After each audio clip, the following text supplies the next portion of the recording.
Assalamualaikum warahmatullahi wabarakatuh. Innal hamdalillah nahmaduhu wa nasta'inuhu wa nastaghfiruh wa na'udzu billahi min shururi anfusina wa min sayyiati a'malina may yahdihillahu fala mudilla lahu wa may yudlilhu fala hadiya lahu. Asyhadu an la ilaha illallah wa asyhadu anna Muhammadan abduhu wa rasuluh la rasula wa la nabiyya ba'da. Allahumma shalli wa sallim ala sayyidina Muhammad wa ala ali sayyidina Muhammad kama shallaita ala sayyidina Ibrahim wa ala ali sayyidina Ibrahim wa barik ala sayyidina Muhammad wa ala ali sayyidina Muhammad kama barakta ala sayyidina Ibrahim wa ala ali sayyidina Ibrahim fil alamin innaka Hamidum Majid. Amma ba'du, apa kabar? Alhamdulillah, luar biasa, harus lebih baik. Allah Akbar. Alhamdulillah hari ini bisa berjumpa kembali di kuliah terapi holistik. Insyaallah di hari ini kita masuk sesi materi sistem yang terakhir ya, dari 12 sistem yang kita bahas di kuliah terapi holistik ini. Dan insyaallah saya sangat yakin ya, Bapak dan Ibu semua mereview, mengulang kembali, menelaah kembali materi-materi yang sebelumnya dan sudah mulai memahami bagaimana sistem kita bekerja ya, bagaimana dari mulai sistem pencernaan, sistem kemih ya, sistem perkemihan, kemudian sistem pernafasan, sistem peredaran darah, sistem limpatik, kekebalan tubuh, kemudian juga kita belajar kemarin terakhir itu sistem reproduksi, dan sekarang kita masuk ke sistem koordinasi dan sistem gerak. Dua sistem yang hari ini cukup banyak nih yang mengalami, ada yang gangguan-gangguan sistem, ada yang tremor, bagaimana kita menangani yang tremor, yang epilepsi, kenapa orang itu bisa terkena epilepsi, sebabnya apa, lalu penanganannya seperti apa. Nah ini kan harus kita bahas tuntas ya. Dan insya Allah untuk terapi-terapinya ya pekan depan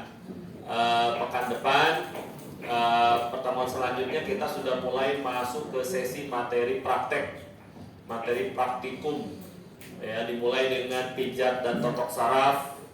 Nah, kita pijat totok sarafnya kita belajar hal yang dasar, general treatment ya, treatment dasar untuk semua keluhan ya, khususnya untuk perawatan. Kemudian kita akan studi kasus, bagaimana menangani kasus-kasus khususnya penyakit kronis bahkan degeneratif ya. Itu tentu perlu penanganan yang telaten ya. Kalau studi kasus dia telaten ya, harus telaten rutin. Kemudian ada emergency, kegawat daruratan. Bagaimana kita melakukan treatment, melakukan penanganan untuk mereka yang pingsan, mereka yang serangan jantung mendadak, mereka yang stroke awal, terserang stroke saat itu, itu kan masuknya ke gawat daruratan. Ya, bagaimana ketika terjadi reflux lambung, ya, lambung perih, sakit, melilit, itu juga harus dilakukan emergency, langkah-langkah emergency. Jadi tindakan-tindakan sebelum dibawa ke IGD. Kalau udah kita lakukan penanganan, kalau memang bisa teratasi saat itu, maka tidak perlu ke IGD ya. Tapi kalau memang sulit ketika kita melakukan treatment kegawat daruratan, belum bisa merilis ya, itu memang harus segera ya. Jadi harus memang banyak pertimbangannya. Nanti kita akan diskusikan mana yang perlu langsung dibawa ke IGD, mana yang bisa kita tangani ya, karena kalau penanganan di perjalanan itu nggak mungkin ya, harus di tempat ya. Masuk IGD ya, dokter atau perawat tinggal meneruskan. Insya Allah itu kita akan pelajari. Ya. Kemudian kita nanti akan belajar bekam sinergi.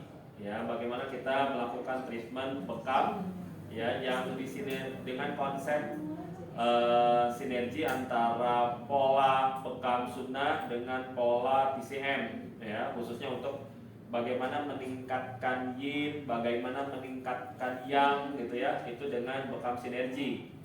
Kemudian kita belajar perbaikan dan reposisi sendi tulang otot ya, atau bahasa kami ya, bahasa kami perbaikan, reposisi sendi, perbaikan dan reposisi sendi tulang otot. Disingkat jadi apa? Jadi presto. Perbaikan dan reposisi sendi tulang otot. Disingkat presto. Makanya orang kalau udah di presto, wah itu akan nikmat luar biasa. Nah kita akan belajar, ya, akan belajar di presto supaya tulangnya menjadi lunak.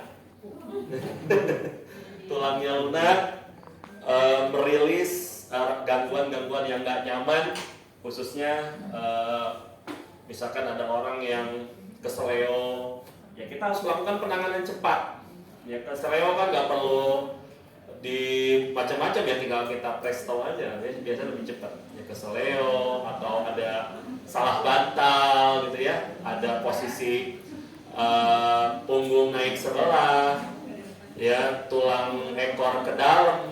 Nah itu kan perlu di terapi yang tidak bisa hanya sekedar, tidak bisa diberikan herbal, perlu ada penanganan bone setting, ya, bagaimana kita men-setting tulang supaya dalam kondisi yang ideal. Nah ini insya Allah materi-materi itu akan Bapak dan Ibu dapatkan, ya, dan sistem koordinasi dan gerak ini sangat berkaitan dengan treatment atau materi praktikum yang akan kita pelajari. Bapak dan Ibu, sistem koordinasi dan gerak ini kalau kita terkait dengan tadabbur penciptaan, tentu hal yang perlu kita perhatikan adalah bahwa kita diperintahkan mengulang kembali sedikit ya materi yang kemarin, bahwa kita ini dituntut untuk memperhatikan kondisi diri kita. Ya, menjaga kesehatan itu bagian daripada rasa syukur kita. Ya, kita ini punya diberikan oleh Allah ilmu dan skill, keahlian, keterampilan, dan jadikan ilmu dan keterampilan itu untuk membantu banyak orang.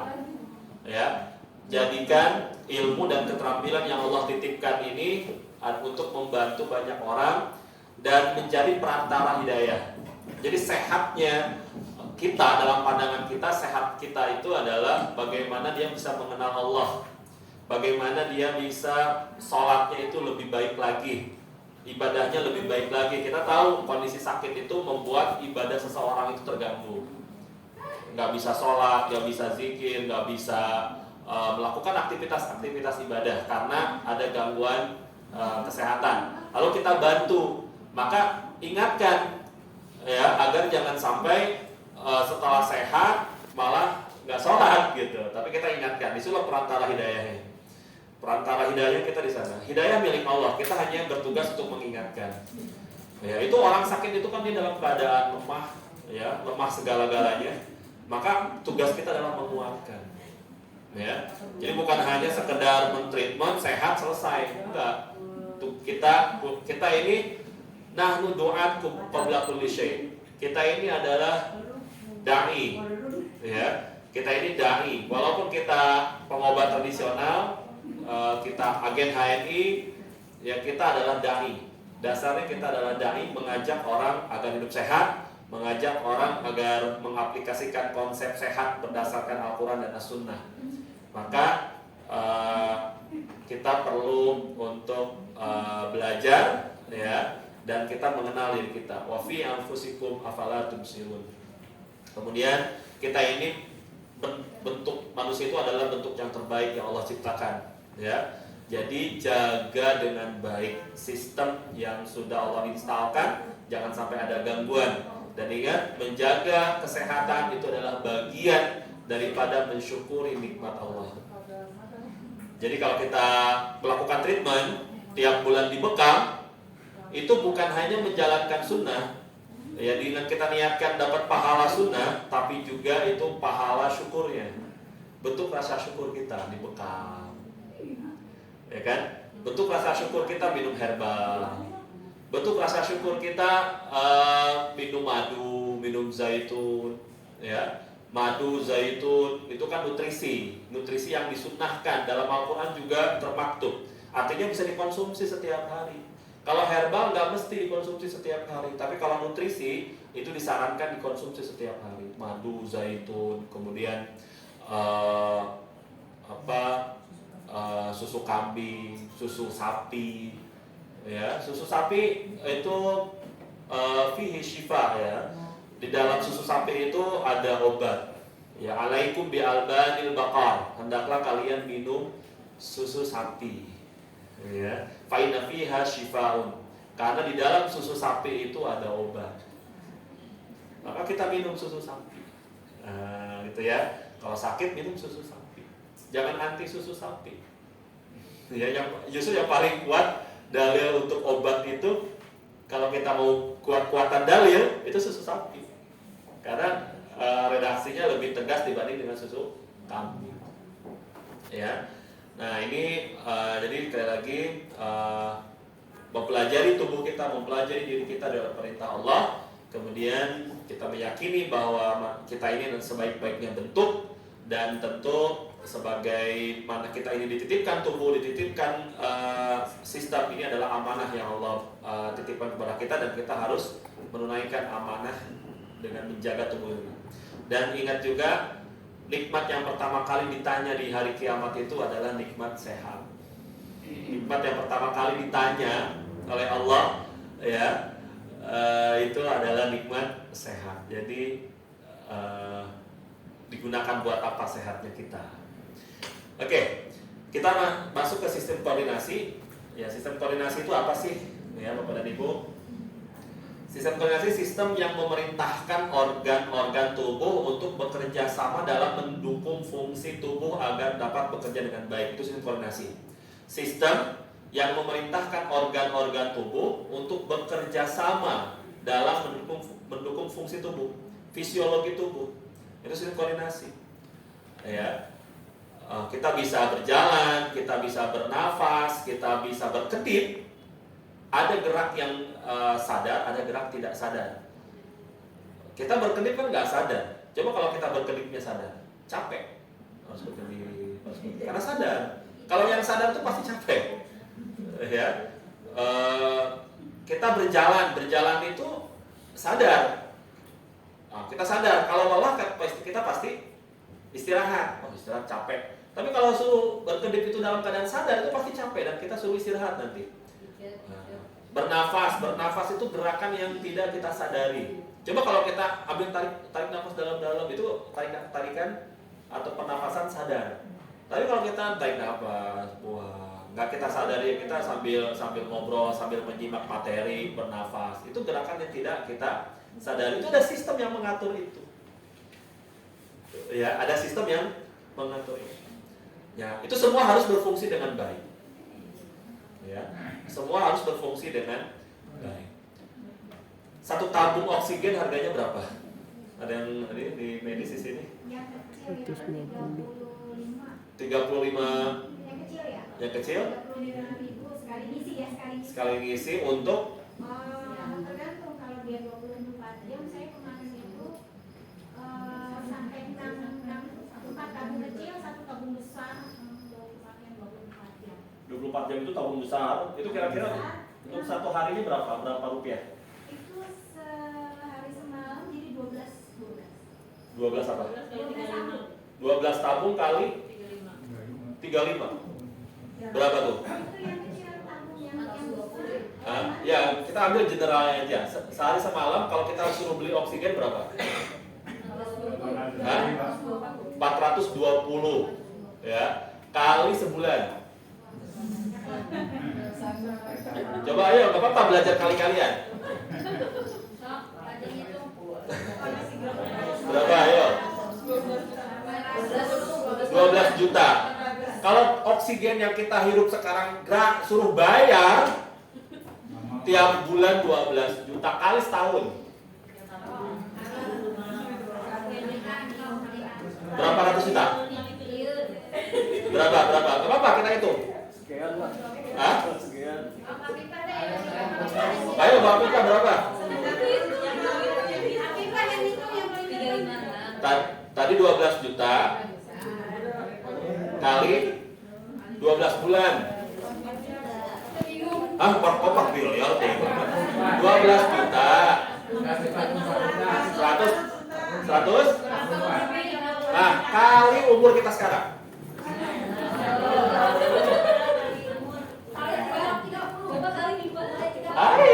Wah, Vita umur sekarang berapa?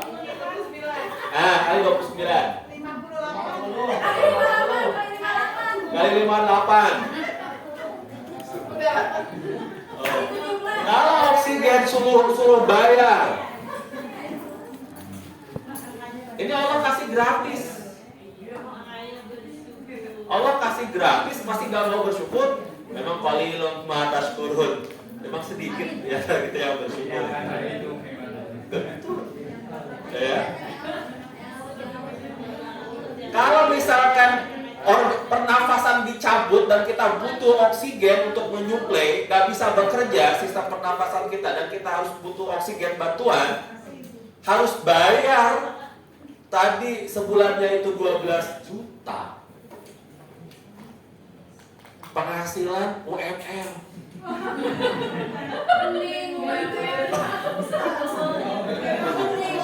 Hah?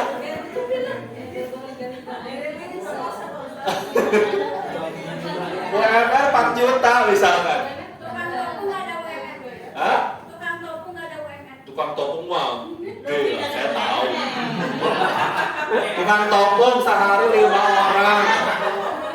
5 orang kali 200.000. 1 juta. 1 juta kali 30 hari. 30 juta. Sisanya stroke. Capek kan? Dia tremor. Ya enggak bisa enggak. Ya. Luar biasa. Ini kita berbicara kalau satu sistem terganggu gitu ya. Terus kita harus bayar. Sanggup gak? 12 juta sebulan buat beli oksigen. Berat. Makanya syukur. Ya. Nah, jadi sistem koordinasi yang mengatur itu. Ya, sistem yang memerintahkan organ-organ tubuh untuk bekerja sama dalam mendukung fungsi tubuh agar dapat bekerja dengan baik. Fungsi sistem yang sistem koordinasi fungsi sistemnya melancarkan gerakan tubuh, mengendalikan dan mengkoordinasikan kerja otot, sendi dan saraf agar gerakan yang dihasilkan berjalan dengan mulus. Ya, ada orang jalannya itu dengan gangguan bergetar, dia jalannya bergetar. Ya. Atau ada orang jalannya itu keleyang, pusing gitu ya. Ya, pusing gitu ya. Ada orang jalan terpincang-pincang. Ya, orang jalannya terpincang. Itu kan ada gangguan. Akhirnya gerakannya nggak jadi nggak mulus. Ada orang yang tremor. Saya pernah menangani disuruh pegang mangkok sama mangkok sama sendok. Itu berisik. Tremor. Gitu kan? Ya, terus kita apain? Ya, kita reposisi, kita presto. Ya, sarafnya diperbaiki, ya, sendinya diperbaiki, ya aman. Itu. Ya, tremornya berkurang.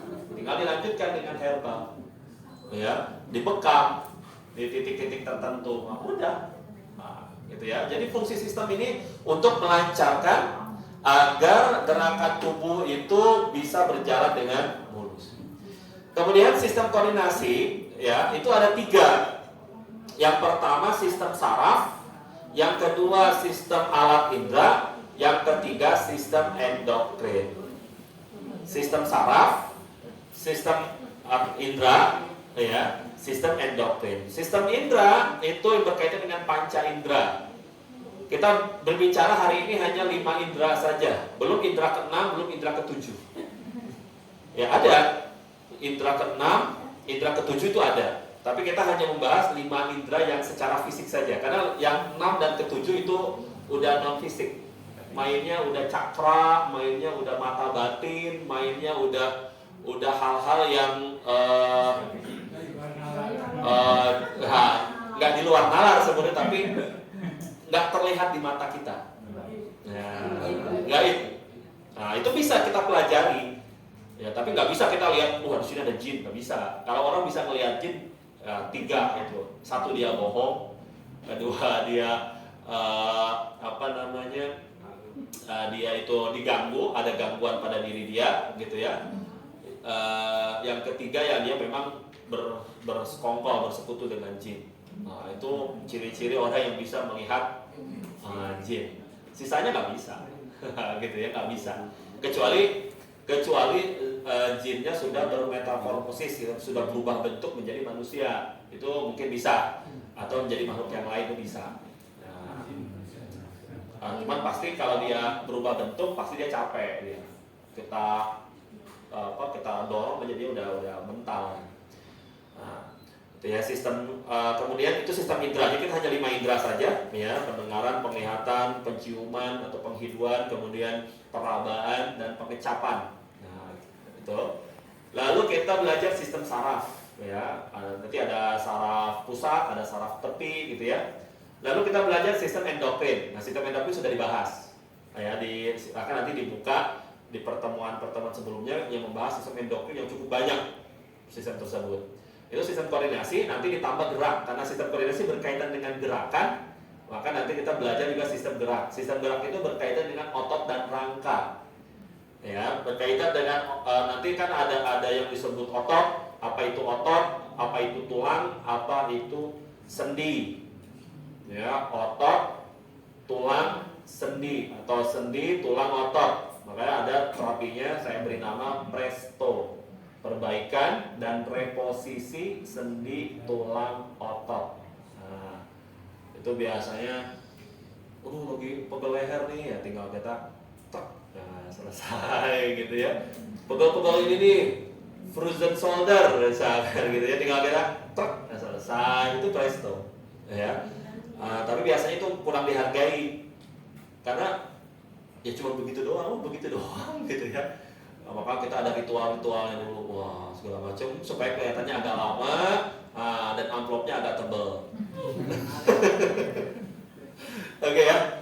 Oke, insyaallah seperti itu nanti akan dilanjutkan oleh Pak Busri Andarusi ya untuk sistem saraf dan sistem geraknya. Saya berikan kepada beliau waktu dan tempat, dipersilahkan. Nanti ketemu lagi terkait dengan terapi holistik dan informasi yang lainnya. Assalamualaikum warahmatullahi wabarakatuh.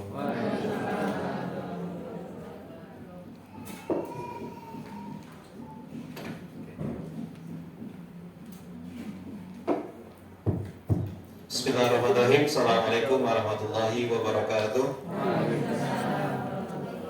Innal hamdalillah nahmaduhu wa nasta'inuhu wa nastaghfiruh wa na'udzu billahi min syururi anfusina wa min sayyiati a'malina may yahdihillahu fala mudhillalah wa may yudhlil fala hadiyalah. Ma ba'du. Alhamdulillah, pada kesempatan siang kali ini Bapak dan Ibu, sebelumnya saya pribadi karena ini masih momen Syawal ya, dan di akhir saya ucapkan mohon maaf lahir dan batin. Alhamdulillah pada pertemuan kali ini kita bisa bertemu kembali bertatap muka.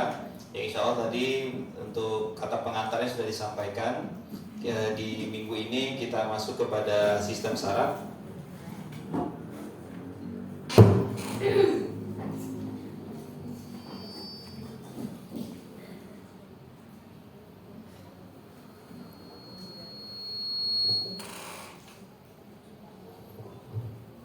Baik Bapak Ibu, untuk fungsi sistem saraf yang tadi sudah dijabarkan, sudah dijelaskan dari awal, bahwasanya sistem saraf ini pada manusia memiliki beberapa fungsi. Fungsi tersebut adalah mengumpulkan informasi dari dalam dan luar tubuh, fungsi sensorik.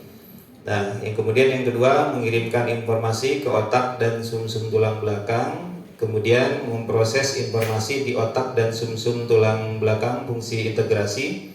Dan yang keempat mengirimkan informasi ke otot kelenjar dan organ sehingga dapat merespon dengan tepat. Nah, dalam sistem saraf pada manusia ini memiliki tadi beberapa fungsi, itu mengumpulkan informasi yang mana itu akan dikumpulkan yang melalui dari dalam dan luar tubuh. Ya, ini disebut dengan fungsi sensorik tadi. Kemudian setelah terkumpulkannya informasi dari dalam dan luar tubuh, fungsi sensorik tersebut itu dikirimkan di informasi ke otak dan sumsum tulang belakang. Jadi kalau kita melihat dari penjelasan yang tadi kita pertama, bahwasannya fungsi saraf yang ada dalam tubuh kita ini sangat bermanfaat dan harus lebih banyak bersyukur karena Saraf inilah yang akan membawa kita dalam keseharian kita semuanya. Kemudian memproses informasi di otak dan susun tulang belakang, ini fungsi integrasi. Kemudian yang keempat, mengirimkan informasi ke otot, kelenjar dan organ sehingga dapat merespon dengan tepat. Nah, ini disebut dengan fungsi motorik. Jadi kalau kita menyampaikan bahwasannya di dalam fungsi saraf ini adalah untuk pengaturan dan sistem tubuh ini aktivitas yang memang selalu kita lakukan dalam kegiatan sehari-hari, yaitu pemikiran, kemudian ada pembelajaran dan memori. Apa yang kita lihat itu pun akan tersimpan dalam memori kehidupan kita di sehari-harinya itu. Maka ini yang sangat penting yang kita pelajari bersama. Kemudian menerima informasi dari dalam maupun dari luar tubuh atau tadi disebut dengan fungsi sensorik ini, itu adalah jalur sensori efferent ya, kalau dalam bahasa biologinya jalur sensori efferent, yang mana ada sel saraf sensorik, ada sel saraf motorik, ada juga sel saraf penghubung. Nanti kita akan bahas beberapa fungsi-fungsi tersebut yang memang akan kita pelajari bersama. Nah, nanti di sini kita akan membahas bahasanya anatomi dari sistem saraf tersebut. Itu salah satunya adalah otak, yang mana otak ini adalah mesin pengendali utama dari segala fungsi tubuh. Seperti yang disebutkan tadi, organ ini merupakan bagian dalam sistem saraf pusat manusia. Jika saraf pusat merupakan pusat kontrol tubuh, maka otak adalah markas besarnya. Nah, ini harus betul-betul dijaga dan sangat hati-hati. Jika ada yang mungkin ketika kita melihat ada yang jatuh yang kepalanya terlebih dahulu, kemudian ada bagian kepala yang terbentur. Nah, ini harus kita perhatikan karena apa? Ini adalah otak yang salah satu fungsi sarafnya yang sangat berpengaruh kepada organ tubuh kita. Maka tadi disebutkan otak ini adalah mesin yang sebagai pengendali utama dari segala fungsi tubuh. Dan kalau kita sebutkan otak ini adalah markas besarnya ya, markas besarnya dari segala fungsi saraf pusat manusia. Nah, yang kita pelajari itu yang disebut dengan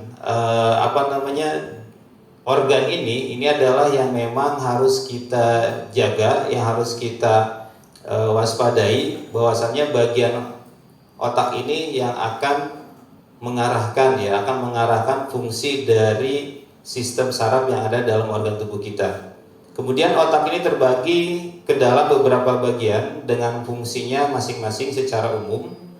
Bagian otak ini terdiri dari otak besar, kemudian ada otak kecil, kemudian batang otak serta bagian-bagian otak lainnya. Bagian-bagian ini dilindungi oleh tengkorak dan selaput otak dan dikelilingi oleh cairan cerebrospinal untuk menghindari terjadinya cedera otak. Nah, ini adalah bagian yang memang tadi kita garis bawahi sangat rentan yang harus kita jaga. Apalagi kalau misalnya kita bangun tidur kemudian buru-buru mandi, itu disarankan tidak langsung untuk menyiram bagian kepala terlebih dahulu. Jadi apa yang harus kita lakukan adalah bagian kaki, atau dipijat-pijat ringan kemudian disiram dengan air. Kalau bisa kita sebelumnya berwudu. Agar apa? Kalau bahasa yang sering kita dengar itu supaya tidak kaget. Karena kan markasnya markas besarnya itu kan, kalau misalnya satu mesin yang langsung disiram panas kemudian takut terjadinya konsleting. Nah, ini bagian yang memang harus kita jaga. Kita menyampaikan kepada anak-anak kita atau saudara bahwasanya bagian yang paling rentan itu adalah bagian otak atau kepala, yang memang kalau misalnya kita tidak sadari ketika kita mandi, kadang-kadang kalau apalagi cuaca panas seperti ini pengennya jebur gitu kan, supaya dingin. Emang dingin sekejap cepat dingin, tetapi harus kita perhatikan itu ternyata sangat berbahaya kalau kita langsung tadi menyiramkan atau sesuatu yang memang apalagi air yang sifatnya kita ingin menyegarkan tubuh kita. Nah, ini yang harus diperhatikan oleh kita semua. Nah, kadang kita kan lupa karena memang buru-buru, apalagi ingin merasakan ya dari panas kemudian ke dingin segar. Nah ini bahkan bisa mengakibatkan, ditakutkan mengganggu kepada sistem otak yang ada dalam tubuh kita.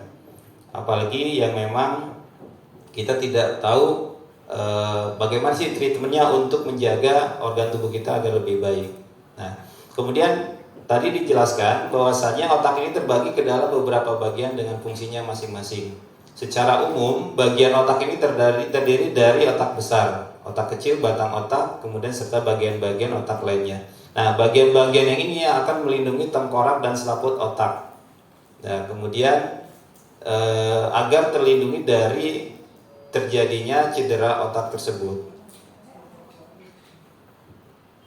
Makanya kalau misalkan kita suka bercanda dengan usia anak yang di usia 5 tahun, 4 tahun, apalagi yang masih beberapa bulan ini, kadang kita bercanda suka diangkat-angkat nih si bayi ini gitu kan, anak kecil suka diangkat, kemudian walaupun dia ketawa tapi ditakutkan itu ada gangguan yang memang nanti akan naik si darahnya itu ke dalam otak tersebut. Nah ini sangat berbahaya, apalagi karena senang ya kita bahasanya mengasuh anak, yang penting ketawa dilempar-lempar gitu kan. Nah, apalagi pakai bahasa anak saya gitu sering gitu. Gitu kan? Ada orang-orang tua dulu kalau misalnya ngasuh anaknya pagi-pagi habis dimandiin gitu kan, sambil ayun-ayun anak saya. Kalau itu anak kecilnya bisa bilang anak orang. Gitu ya. Ini sebetulnya ya memang sering kita dapatkan gitu kan secara kita lihat langsung. Tapi kalau misalnya ada yang secara pola asuhnya ini tidak baik, itu ditakutkan berbahaya. Apalagi tujuan itu yang penting anteng nih anak. Nah ini yang bisa mengganggu kepada organ yang ada dalam tubuh kita ini. Kemudian sumsum tulang belakang. Nah sumsum tulang belakang ini sama dengan otak. Ya, sumsum tulang belakang ini juga merupakan bagian dari susunan saraf pusat. Ya, yang kita pelajari. Kalau misalkan yang disebut dengan sistem saraf, nanti kita lebih lebarnya itu ada yang disebut dengan akson dan milin, yang mana nanti kita bahas. Keduanya ini dapat diibaratkan kalau saraf ini adalah ibaratnya kabel listrik yang bertugas untuk menghantarkan listrik. Nah, kemudian di mana nanti ada di situ namanya akson ya, yang mana kabel listriknya ini akan dibungkus oleh yang namanya milin. Jadi kalau misalkan kita lihat kabel, ada lapisan luarnya itu, kemudian ada kabel yang aslinya untuk menghantarkan listrik. Nah ini sistem yang memang nanti akan kita pelajari secara detail, yang mana kalau misalkan kita pelajari, ternyata saraf ini yang sangat berfungsi dengan baik dalam organ tubuh kita semua. Nah kemudian saraf tulang belakang ini berperan dalam aktivitas sehari-hari dengan mengirimkan sinyal dari otak ke bagian lain dari tubuh dan memerintahkan otot untuk bergerak. Jadi saraf tulang belakang ini berperannya itu dalam aktivitas sehari-hari kita ini mengirimkan sinyal dari otak ke bagian lain dari tubuh. Jadi kalau misalkan tadi saraf tulang belakangnya tidak berfungsi lagi, maka susah untuk menggerakkan sistem atau bagian organ tubuh yang lainnya. Maka yang sangat kita perhatikan kalau kita lihat dari gambar ini, tulang belakang langsung tujuan kepada belakang si kepala ini. Maka ini ada tulang yang paling sangat rentan sebetulnya. Maka kalau misalkan ada yang mengikuti kayak perguruan persilatan segala macam untuk melumpuhkan lawan, itu tinggal dipukul bagian ini gitu kan, itu sudah bisa melumpuhkan si lawan. Nah itu memang salah satu yang dipelajari untuk melihat ternyata itu bagian yang sangat rentan dan sangat berbahaya. Nah ini berperannya tulang belakang ini adalah tadi mengirimkan sinyal dari otak ke bagian lain dari tubuh dan memerintahkan otot untuk bergerak. Selain itu sumsum tulang belakang juga menerima masukan sensorik dari tubuh, memprosesnya dan mengirimkan informasi tersebut ke otak. Nah kalau kita lihat di sini yang disebut dengan salah satu yang memerintahkan otot untuk bergerak itu adalah tadi sinyal yang memang dari saraf tulang belakang yang memang diarahkan ya oleh saraf tulang belakang itu melalui otot untuk bergerak. Nah, jadi ada otot, kemudian tadi ada juga tulang. Jadi kalau misalkan kita membahas yang disebut dengan otot itu adalah salah satu fungsi yang sangat berperan menggerakkan tulang-tulang yang ada dalam tubuh kita. Kemudian sel saraf atau neuron, ya. Sel saraf ataupun neuron ini bagian yang tak kalah penting dari anatomi sistem saraf adalah sel saraf itu sendiri atau disebut neuron. Fungsi sel saraf atau neuron adalah mengantarkan impuls saraf. Impuls saraf itu adalah, impuls ini adalah rangsangan ya Bapak Ibu, rangsangan. Jadi mengantarkan rangsangan saraf yang memang bagian yang tak kalah penting dari anatomi sistem saraf.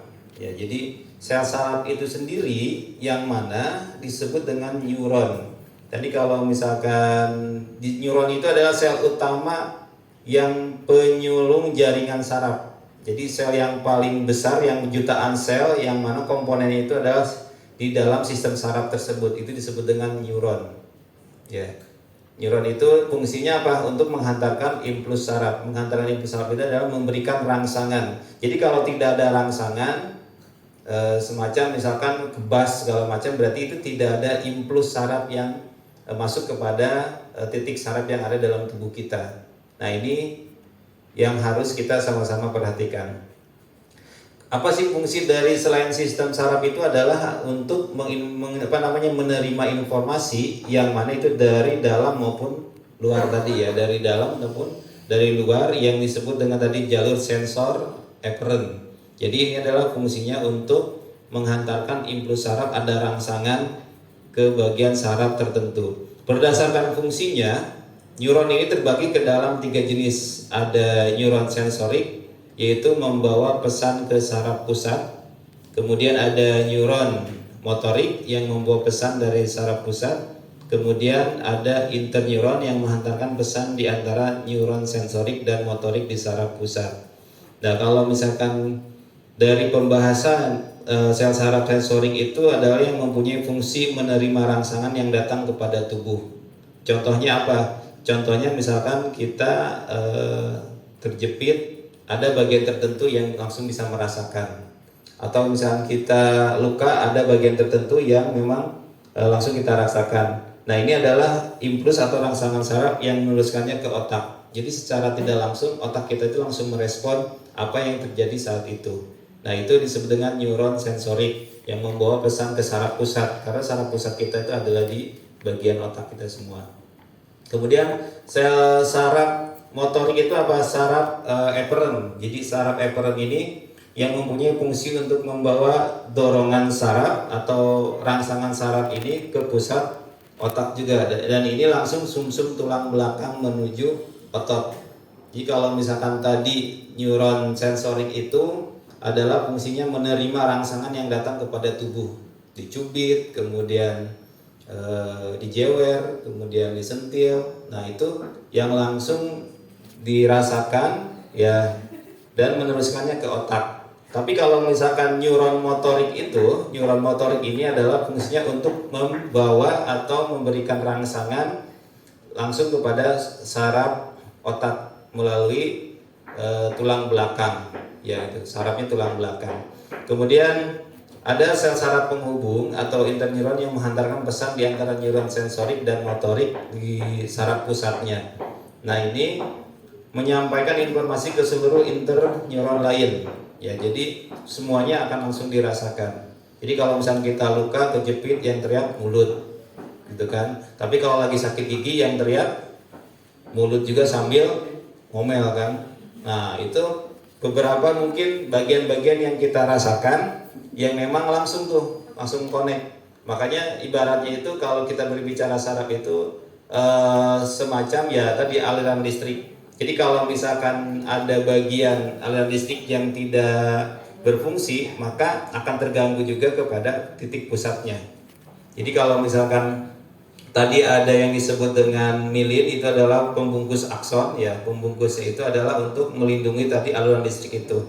Jadi ada otot, kemudian ada tulang. Nah, itu nanti kita akan bahas tuh. Jadi otot ini yang akan memberikan rangsangan kepada titik saraf pusatnya. Nah, itu disebut dengan titik yang memang yang kita waspadai bersama, itu ada di markasnya adalah di otak kita semua. Baik, kalau kita marah-marah kadang-kadang kalau misalnya keluar bahasa yang ekstrim itu, kau punya otak nggak? Nah ini yang bisa menyinggung sebetulnya. Padahal apa sih? Yaitu padahal markasnya dalam tubuh kita itu, mesinnya itu di situ. Kalau bagian otak yang sudah tidak berfungsi, bagian tertentunya misalkan, kita tidak bisa menggerakkan atau mengarahkan apa yang kita inginkan. Kita ingin mengambil air misalnya, itu sudah diterima terlebih dahulu oleh mata kita. Karena apa? Kita dari mata itu akan mengarahkan kepada otak kita semuanya. Jadi kalau misalkan tanpa melihat, kita tidak bisa apa yang kita akan rasakan, kecuali mohon maaf mungkin ada yang dari lahirnya gitu kan, itu beda lagi. Tapi kalau kita normal melihat sesuatu yang kita akan ambil, itu otomatis yang pertama langsung saraf sensornya itu ke otak itu adalah mata dulu. Ya, jadi apa yang kita akan ambil, apa yang kita akan rasakan pasti pertama adalah dari mata. Ya kan? Beda dengan dari mata turun ke hati. Nah, itu kan. Ya itu sistem sarafnya, saraf apa tuh nanti. Jadi ya. Kemudian setiap neuron itu adalah jutaan sel saraf ya Bapak Ibu, jutaan sel saraf ya. Kemudian yang mana fungsinya tadi adalah menerima, kemudian memberikan informasi dari dalam maupun dari luar. Nah, setiap neuron ini, sel saraf tersebut terdiri dari 3 bagian atau struktur dasar. Anatomi neuron itu badan sel yang memiliki inti. Nah, badan sel yang betul-betul yang memiliki inti, fungsinya apa? Menerima rangsangan. Ya, badan sel ini adalah yang fungsinya menerima rangsangan dari dendrit. Nah, dendrit ini seperti cabang dan berfungsi menerima stimulus dan membawa impuls ke badan sel.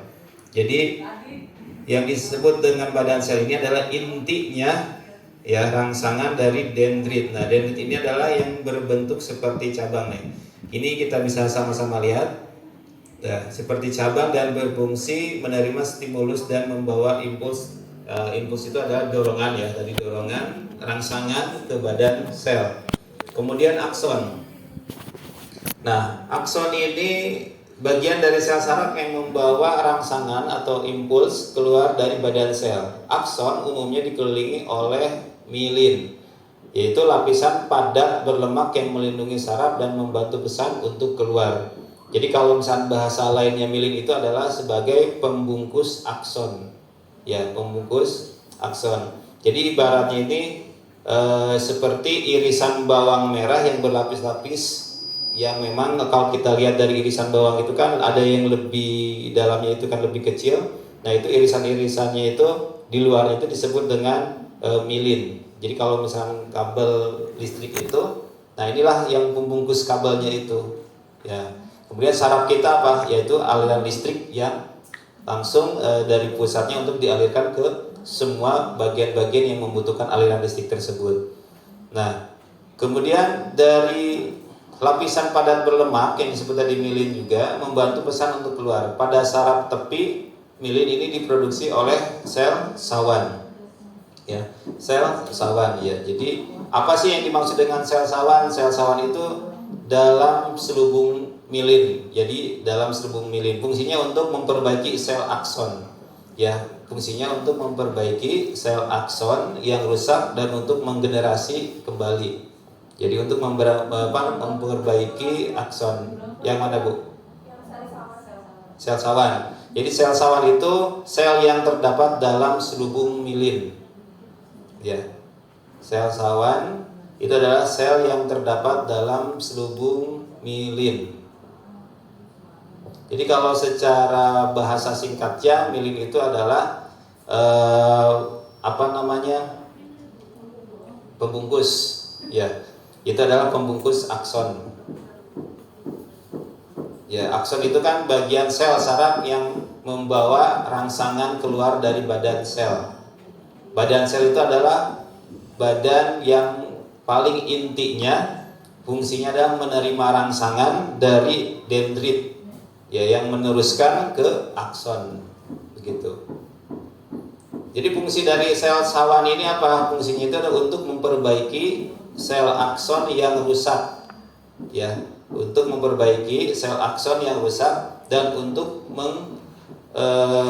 regenerasi akson kembali. Jadi untuk memperbaiki sel saraf dari akson tersebut untuk lebih baik lagi. Jadi fungsi dari sel sawan tersebut.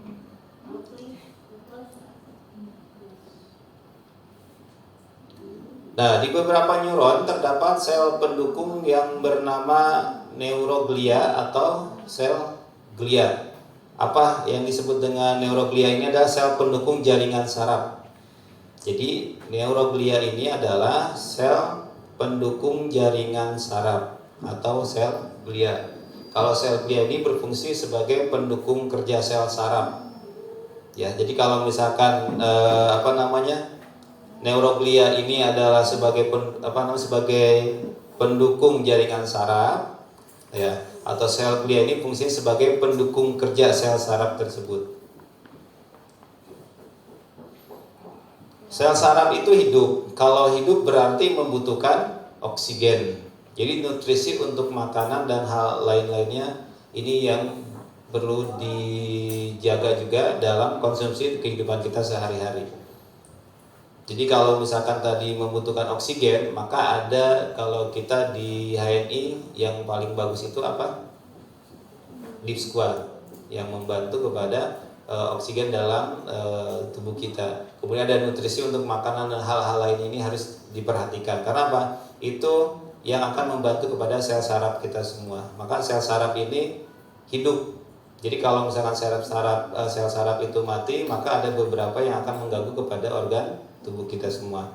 Nah, sel glia ini menyediakan kebutuhan bagi sel saraf atau neuron tersebut agar bisa bekerja.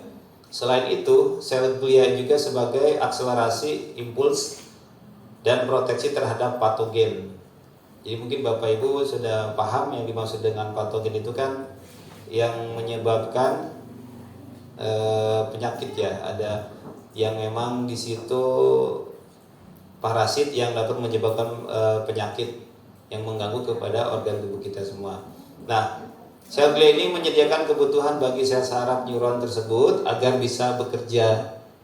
Jadi kalau kita perhatikan, sel glia dan neuroglia ini yang berperan sebagai sel pendukung dalam saraf kita semua. Nah, kemudian impuls saraf disebut juga rangsang saraf adalah pesan saraf yang dialirkan sepanjang akson dalam bentuk gelombang listrik. Jadi kalau kita berbicara tentang saraf, berarti kita ya mengibaratkan adalah aliran listrik. Jadi kalau misalkan ada yang koslet, ya berarti ada sel saraf yang mengganggu kepada organ kita. Jadi kalau misalkan listrik ini mati terus, berarti kan ada sesuatu yang mengganggu kepada aliran tersebut, aliran listrik. Jadi kalau misalkan kita nih ada organ tubuh yang tidak bekerja, tidak bisa bergerak dan tidak bisa diinstruksikan dengan apa yang kita inginkan, berarti ada sel saraf yang rusak begitu. Nah, jadi impuls saraf ini disebut juga sebagai rangsangan saraf yang pesan saraf ini dialirkan sepanjang akson dalam bentuk gelombang listrik. Jadi sebenarnya tubuh kita itu ada aliran listriknya nggak Pak Bu? Ada ya. Ada juga kan yang disebut dengan terapi listrik ya, terapi listrik. Itu terapi listrik biasanya berapa ini tuh kekuatannya tuh yang dialirkannya itu. Itu kan lumayan. Ada teman gitu kan yang pernah mengikuti pernah nyoba yang disebut dengan terapi listrik itu. Memang rasanya betul-betul kayak kesetrum, nama juga listrik ya. Namanya juga listrik kesetrum. Setelahnya itu langsung lemas katanya. Karena apa? Ya tadi kayak disetrum gitu kan. Emang betul-betul setrum, tapi setrumannya itu yang aliran listrik utamanya itu melalui media yaitu orangnya itu kan. Kemudian disalurkan kepada si pasiennya, yaitu dia lemas beberapa jam kemudian baru bisa merasakan bugar kembali. Tapi setelahnya itu memang agak enteng katanya gitu yang nyoba. Tapi kalau kita misalkan di rumah pengen nyoba-nyoba, jangan langsung dari aliran listrik ya Pak Bu. Mau nyoba nih gitu kan. Siapa tahu kita bisa buka terapi listrik ya, enggak juga gitu. Maksudnya pada ahlinya lah kita datang. Jangan nyoba-nyoba misalkan, oh ini listriknya kok rendah ini, nggak apa-apa. Akhirnya nyoba gitu.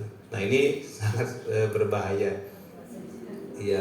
Nanti kalau misalkan di dalam tubuh kita ada yang korslet, ya ngeri juga gitu kan. Korsletnya apa? Tadi beberapa saraf yang nanti tidak berfungsi. Nah ngerinya kalau kita coba-coba begitu ya. Kemudian anatomi sistem saraf. Masing-masing struktur sistem saraf ini yaitu pusat dan tepi menjalankan fungsi yang berbeda. Berikut adalah penjelasannya.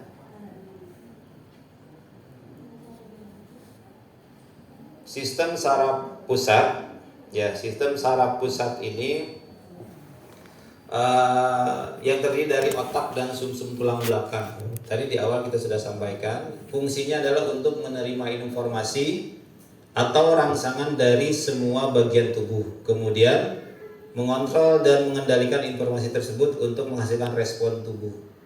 Ya tadi bisa melalui kita melihat langsung kita respon, kita ingin segala macam gitu kan, responnya banyak. Karena apa? Dalam sistem saraf ini ada yang disebut dengan somatik ataupun saraf otonom. Jadi yang dimaksud dengan sistem saraf pusat ini yaitu tadi yang paling utama dari materi ini adalah otak dan sumsum tulang belakang, yang mana itu fungsinya sangat jelas untuk menerima informasi dan rangsangan dari semua bagian tubuh. Maka kalau misalkan tidak terjadinya sistem saraf pusatnya ini tidak berfungsi, sangat tidak bisa merespon kepada apa yang kita ingin lakukan.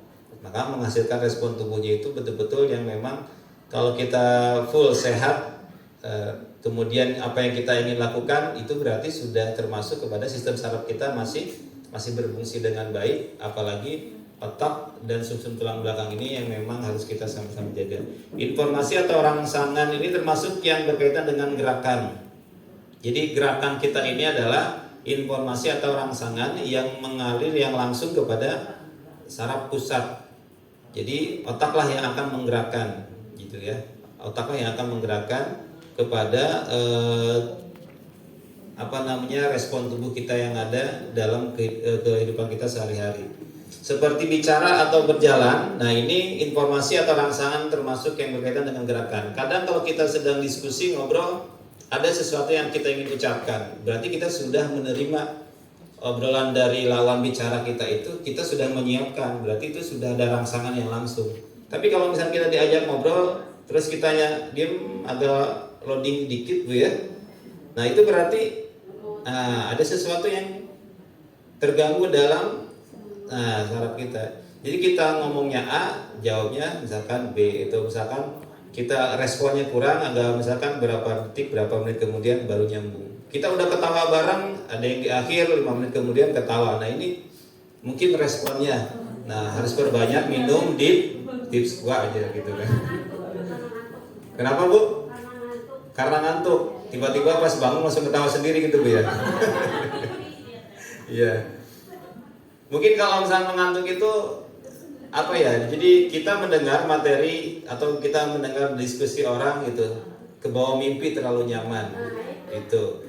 Nah itu di alam bawah sadar kita ya, jadi di bawah alam sadar kita yang akhirnya kita ke bawah. Kadang kalau misalnya kita sebelum tidur, jadi ada statement yang mengatakan apa yang kita lihat sebelum tidur itu, apa yang kita rasakan itu akan kita konsumsi sebetulnya Bapak Ibu. Jadi apa yang kita lihat, kita sering sebelum tidur misalkan scroll sosmed gitu kan. Apa yang kita respon itu akan menjadi daya konsumsi untuk kita semua. Jadi jangan sampai apa yang nanti misalnya kita ingin istirahat, ya diberikan asumsinya itu, asupannya itu yang tidak baik. Itu akan mengakibatkan konsumsi yang tidak baik. Jadi bahaya. Nah kemarin saya baca-baca di buku itu ternyata selama ini banyak orang yang sudah fokus kepada perkembangan sosial media yang memang sifatnya mohon maaf tanda kutip misalkan yang tidak bermanfaat, itu menjadi daya konsumsi dalam kehidupan sehari-harinya. Jadi nanti apa yang dia ucapkan itu yang dia konsumsi sebelumnya. Jadi kalau misalkan sekarang kan kebanyakan di angkot atau di jalanan umum itu mereka lebih fokus kepada dunia mayanya sendiri dibandingkan kita sering komunikasi dengan orang. Sebelum berkembangnya media dulu kalau misalkan kita naik kendaraan kan sering komunikasi, kemudian interaksi. Nah itu berarti kan salah satu yang memang saraf kita itu dirangsang untuk komunikasi. Tapi kalau misalnya kita melihat dari sosmed, kita ketawa-ketawa sendiri tanpa ada lawan bicaranya, nah berarti ini kan salah satu yang dikonsumsinya itu sebutnya ada yang pasif gitu kan. Nah ini yang sangat berbahaya untuk kita. Maka menghindari dari anak kecil itu dari HP, ya anak kecil itu lebih baik dihindari dari handphone. Karena apa? Takut mengganggu kepada sistem motoriknya itu atau sensoriknya itu sangat berbahaya. Gitu. Tapi sewaktu-waktu boleh nggak? Nanti. Makanya kalau di pendidikan yang diajarkan oleh orang-orang barat itu, mereka bahasanya itu mengharamkan ya namanya bayi atau balita itu untuk melihat langsung kepada handphone atau TV. Nah itu sangat dilarang. Tapi kalau kita yang penting anteng gitu kan, nah anak anteng aja udah berjam-jam, bapaknya main HP, ibunya main HP, anaknya main HP di kamar bertiga gitu kan. Akhirnya tiga-tiganya tidur. Jadi yang dikonsumsi sebelum tidur apa? Nah itu HP. Itu yang akan diserap oleh saraf kita, ya kan? Otak kita sendiri, dan itu nanti akan menjadi bahan konsumsi yang nanti ketika kita lawan bicara dengan orang lain itu yang diterima sebelumnya. Nah ini yang harus diperhatikan. Maka secara tidak langsung seperti bicara ataupun berjalan itu adalah sebagai rangsangan yang memang mendapatkan informasi sebelumnya. Atau kita sedang masuk ke dalam suatu lingkungan yang sifatnya misalkan itu bisa menggairahkan kita lebih semangat, itu sistem saraf kita itu akan lebih senang, kita akan semangat. Tapi ketika kita keluar dari perkumpulan itu kadang-kadang bingung nih mau ngapain lagi kan gitu. Tapi kalau kita sudah gabung di dalam lingkungan tersebut, kadang kita terbawa lagi. Nah ini yang bisa memberikan informasi atau rangsangan kita pada saat itu. Atau gerakan tak sadar seperti berkedip dan bernapas, tadi sudah di awal disampaikan. Berkedip dan bernapas ini adalah salah satu rasa syukur yang betul-betul harus kita syukuri dengan sebesar-besarnya. Nah, tadi berkedip dan bernapas itu. Ini juga termasuk bentuk informasi lainnya seperti pikiran, persepsi, dan emosi manusia. Nah, seperti pikiran, persepsi, dan emosi manusia ini adalah salah satu bentuk informasi yang diterima yang langsung masuk kepada saraf kita, saraf pusat begitu. Jadi kalau misalkan berkedip ada waktunya tadi disampaikan, mungkin beberapa kali kita hitung berapa kali kita berkedip dalam satu hari. Kemudian napas tadi berapa bita oksigen yang harus kita keluarkan dalam setiap harinya begitu. Kemudian ada sistem saraf tepi ini secara garis besar. Fungsi saraf tepi ini adalah menghubungkan respons sistem saraf pusat ke organ tubuh dan bagian lainnya di tubuh kita. Kemudian saraf ini meluas dari saraf pusat ke area terluar tubuh sebagai jalur penerimaan dan pengiriman rangsangan dari dan ke otak. Nah ini sistem saraf tepi ini adalah masing-masing susunan saraf tepi ini itu somatik dan otonom.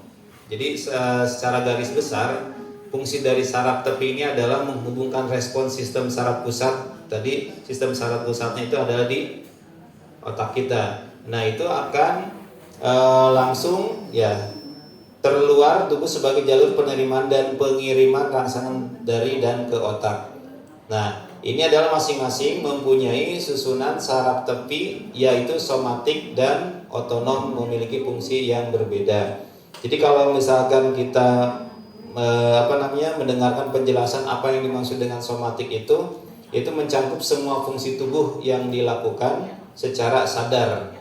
Jadi kalau somatik itu adalah sesuatu yang kita lakukan secara sadar. Contohnya apa? Ketika kita memindahkan kaki atau jari. Nah ini adalah salah satu sistem somatik yang secara sadar kita lakukan. Tapi kalau misalkan otonomnya itu yang sistem geraknya itu yang kadang kita tidak rasakan atau disebut dengan secara tanpa sengaja seperti bernapas atau berkedip. Nah ini adalah keduanya yang ada dalam tubuh kita yang sangat membantu dalam sistem saraf tepi. Jadi kalau somatik itu adalah gerak yang tanpa kita sadari. Mohon maaf, kalau misalkan tadi itu somatik itu adalah yang kita sadari, ya seperti misalnya kita memindahkan tangan, jari-jari dan apa yang kita rasakan. Tapi kalau misalnya otonom itu adalah yang tanpa kita sadari. Iya.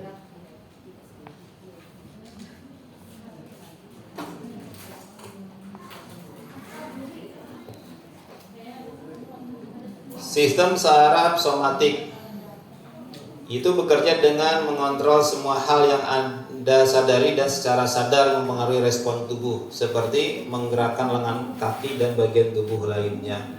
Nah, ini disebut dengan sistem saraf somatik. Jadi kalau misalkan kita berjalan, menggerakkan kaki, tangan, nah ini adalah salah satu sistem saraf somatik yang bekerja dengan mengontrol semua hal yang ada mempengaruhi respon tubuh kita secara kita sadar. Fungsi saraf ini menyampaikan informasi sensorik dari kulit, organ indera atau otot ke sistem saraf pusat. Selain itu, saraf somatik juga membawa respon keluar dari otak untuk menghasilkan respon berupa gerakan. Nah, yang disebut dengan sensorik tadi itu dari kulit. Ketika kita terkena air panas, air dingin, yaitu yang akan kita rasakan. Kemudian luka, gitu kan, atau ada benturan, nah itu fungsi dari saraf somatik ini. Karena apa? Fungsinya adalah untuk menyampaikan informasi, begitu. Kenapa, Bu? Panas ya? Iya, Bu, sama.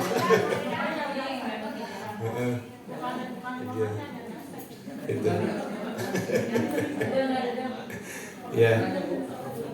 Sebagai contoh, saat menyentuh termos panas, sebenarnya kalau termos yang panas dalamnya, Bu, ya, kalau luarnya mah nggak panas. Jadi air yang dikeluarkan dari termos itu, saraf sensorik yang akan membawa informasi ke otak bahwa ini adalah sensasi yang dirasakan panas, begitu. Nah, ini sebagai contoh saat menyentuh tadi termos panas, kemudian secara sensorik ini akan membawa informasi ke otak bahwa ini adalah sensasinya panas.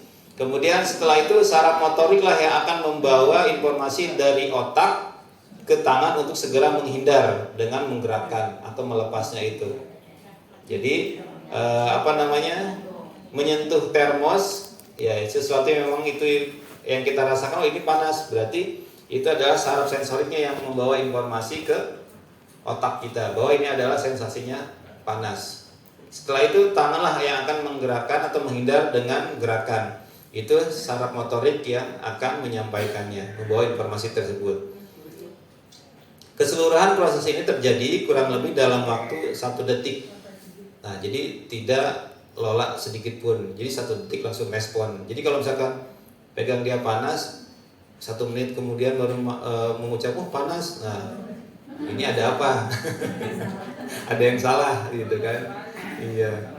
Misalnya ketibaan apa gitu kan, rasa sakitnya dari tadi baru rasanya sakit. Nah, ini ada yang salah apanya gitu.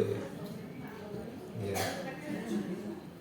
Kemudian dari sistem saraf otonom tadi, sistem saraf somatik, kemudian sistem saraf otonom. Sebaliknya, sistem saraf otonom ini mengontrol aktivitas yang kita lakukan secara tak sadar atau tanpa perlu memikirkannya. Ya, jadi sistem saraf otonom ini mengontrol aktivitas yang kita lakukan secara tidak sadar atau tanpa perlu memikirkannya. Bekerja tanpa pengaruh sistem saraf pusat, sistem ini terus-menerus aktif untuk mengatur berbagai aktivitas seperti bernapas, detak jantung, dan proses metabolisme tubuh. Jadi salah satunya adalah bernapas, ya. Ini adalah bentuk dari sistem saraf otonom yang memang mengontrol langsung aktivitas yang kita lakukan secara tidak sadar.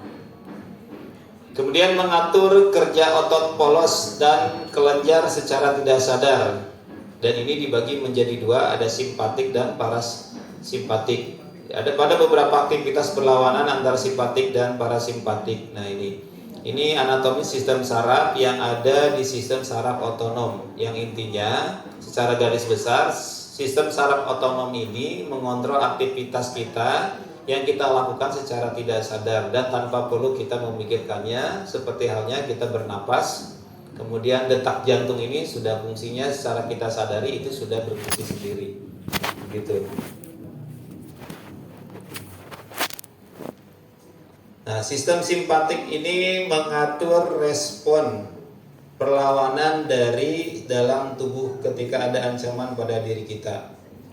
Ya, sistem ini juga mempersiapkan tubuh untuk mengeluarkan energi dan menghadapi potensi ancaman di lingkungan. Misal, ketika kita sedang cemas atau takut, maka saraf simpatik inilah yang akan memicu respon dengan mempercepat detak jantung. Kalau panik gitu kan, cemas, pertama yang cepat merespon itu adalah detak jantung kita. Nah, ini sistem simpatik itu. Kemudian meningkatkan laju pernapasan, meningkatkan aliran darah ke otot, mengaktifkan kelenjar produksi keringat dan melebarkan pupil mata. Ini dapat membuat tubuh merespon dengan cepat dalam situasi gawat darurat. Orang yang cemas, kemudian orang yang marah itu akan lebih cepat responnya. Ini sistem saraf yang ada di sistem simpatik itu.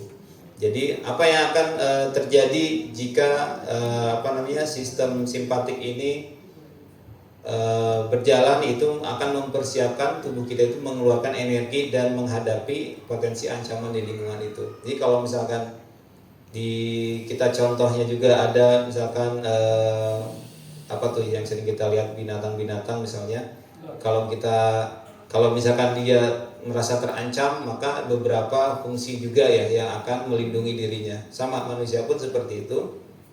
Ada beberapa fungsi yang akan melaju cepat dari peningkatannya itu, yang awalnya biasa, kemudian ada beberapa yang akan berubah. Karena apa? Karena dari sistem simpatik tersebut yang memicu responnya itu lebih cepat. Ya, dari detak jantung, kemudian kita rasakan lebih cepat dari biasanya, kemudian meningkatkan aliran darah ke otot. Ya, orang yang mempunyai amarah besar itulah salah satu tanda-tandanya, misalkan sistem simpatiknya itu responnya lebih cepat begitu. Kemudian sistem parasimpatik. Jadi sistem parasimpatik ini gunanya menjaga fungsi tubuh normal setelah ada sesuatu yang mengancam diri kita. Nah, jadi setelah ancaman berlalu, sistem inilah yang akan memperlambat detak jantung. Jadi tidak selamanya ketika sudah mendapatkan ancaman berubahlah tadi ke sistem simpatik itu misalkan lurus, enggak, tapi ada sistem parasimpatik yang akan meng-cooling down-nya itu seperti semula. Ya, itu ancamannya itu berlalu, maka sistem ini akan memperlambat detak jantung, memperlambat pernapasan, kemudian mengurangi aliran darah ke otot dan menyempitkan pupil mata. Ini memungkinkan kita untuk mengembalikan tubuh kita ke kondisi normal kembali. Jadi rasa cemasnya ketika sudah hilang, maka sistem parasimpatik inilah yang berfungsi dalam tubuh kita begitu. Jadi tidak selamanya misalkan sistem simpatiknya itu terus itu kan berfungsi, tetapi ada juga sistem parasimpatik yang akan membantu ketika kondisi tubuh kita itu kembali normal. Nah, baik Bapak Ibu, kita masuk kepada sistem indera. Nah, jadi sistem indera itu tadi sudah dijelaskan, yang kita akan pelajari adalah 5: penglihat, pendengar, pencium, pengecap, dan peraba. Sistem indera ini merupakan bagian dari sistem saraf yang berfungsi untuk proses informasi indera. Terdapat reseptor indera, jalur saraf, dan bagian dari otak yang ikut serta dalam tanggapan indera. Nah, alat indera ini merupakan organ-organ pada tubuh manusia yang mampu untuk menerima rangsang dari luar dan mengolahnya di otak sebelum diterjemahkan menjadi kerja organ tersebut. Jadi sistem indera ini akan merupakan bagian dari sistem yang mana berfungsi untuk memproses informasi dulu tuh. Kemudian nanti akan diolah di otak, kemudian diterjemahkan menjadi kerja organ tersebut. Fungsinya mau kemana? Misalkan mau digerakkan tangan kita, maka itu Sistem dari indranya ini berarti yang sudah direspon oleh otak, kemudian secara tidak langsung itu akan dilakukan oleh kerja organ tersebut apa yang kita butuhkan saat itu. Kemudian manusia ini kita ini adalah memiliki 5 alat indera, yaitu mata sebagai penglihatan, kulit peraba, lidah pengecap, telinga pendengaran, dan hidung penciuman. Jadi 5 indera ini yang ada dalam organ tubuh kita. Indera penglihatan atau mata. Mata terdiri dari bola mata, otot mata, dan saraf mata. Alat tambahan mata yaitu alis mata. Alis mata ini fungsinya untuk melindungi mata dari keringat. Kadang kalau kita tidak paham apa sih fungsi dari alis itu, ada juga alisnya sampai dikerok bersih. Ya, biasanya misalkan ada acara, misalkan alisnya dikerok, dibersih, diganti pakai pensil, diukir ya, diukirnya macam-macam begitu kan. Nah, sebetulnya itu jangan, bahkan itu pun dilarang gitu kan, dalam hadisnya pun dilarang, sangat tidak diperbolehkan, bahkan haram gitu kan hukumnya. Nah ini kadang ada yang dikerok sampai bersih. Nah fungsinya sebetulnya apa? Kalau secara kita pelajari, ternyata fungsinya untuk melindungi mata dari keringat. Jadi keringat ketika jatuh dari kening kita itu, nah akan tertahan oleh si alisnya ini. Tapi alhamdulillah dengan kekuasaan yang Allah berikan kepada kita, alis ini tidak pernah dicukur, tidak pernah panjang, ya kan? Tidak seperti tumbuhnya rambut kita cepat. Coba kebayangkan Bapak Ibu kalau misalkan alis kita itu misalkan sebulan sekali dicukur gitu karena panjang, repot gitu kan. Misalkan tumbuhnya itu cepat gitu kan. Ada juga yang tebal gitu karena memang itu mungkin dari genetiknya gitu. Tapi kalau misalkan fungsi dari alis selain sebagai melindungi mata dari keringat, atau misalnya bisa dirawat seperti halnya rambut kita, nah ini agak repot juga. Maka perlu yang kita syukuri itu adalah ternyata Allah menciptakan kita ini adalah dengan sebaik-baiknya ciptaannya gitu kan, dengan sebaik-baiknya apa yang ada dalam organ tubuh kita semua.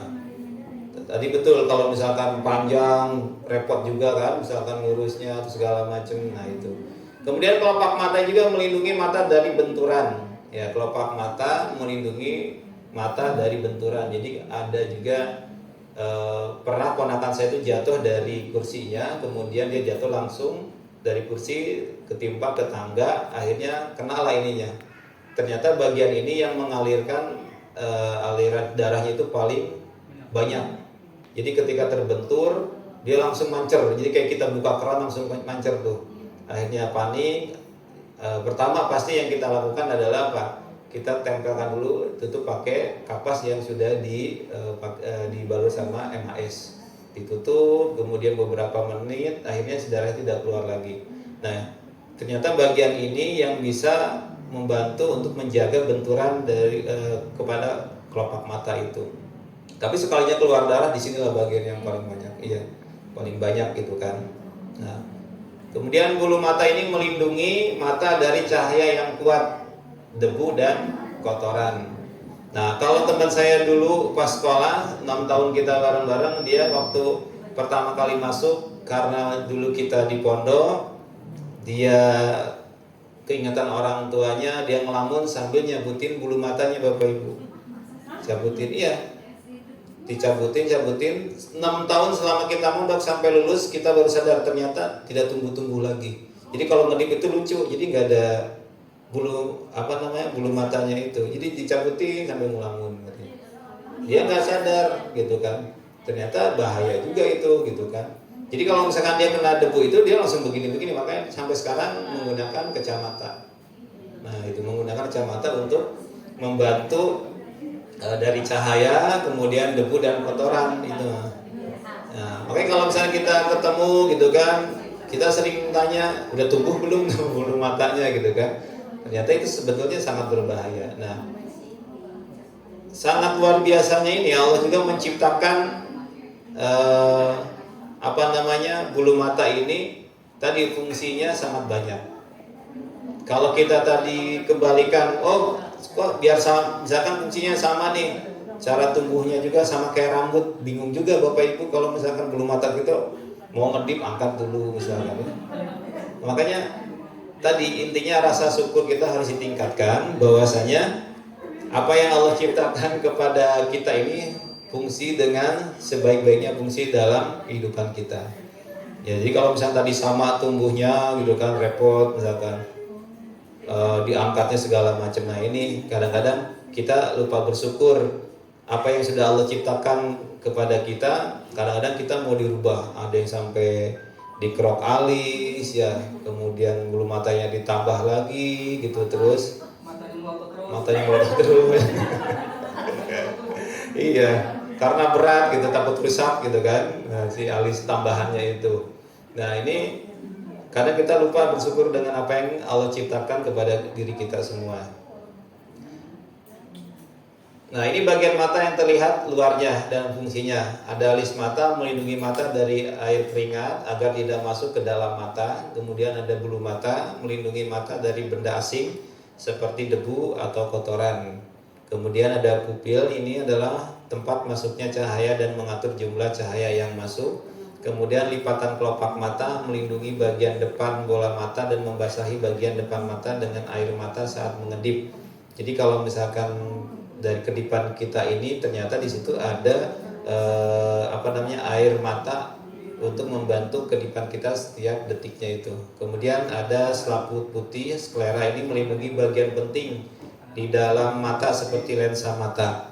Kemudian ada iris, selaput pelangi, memberi warna mata dan mengatur ukuran pupil.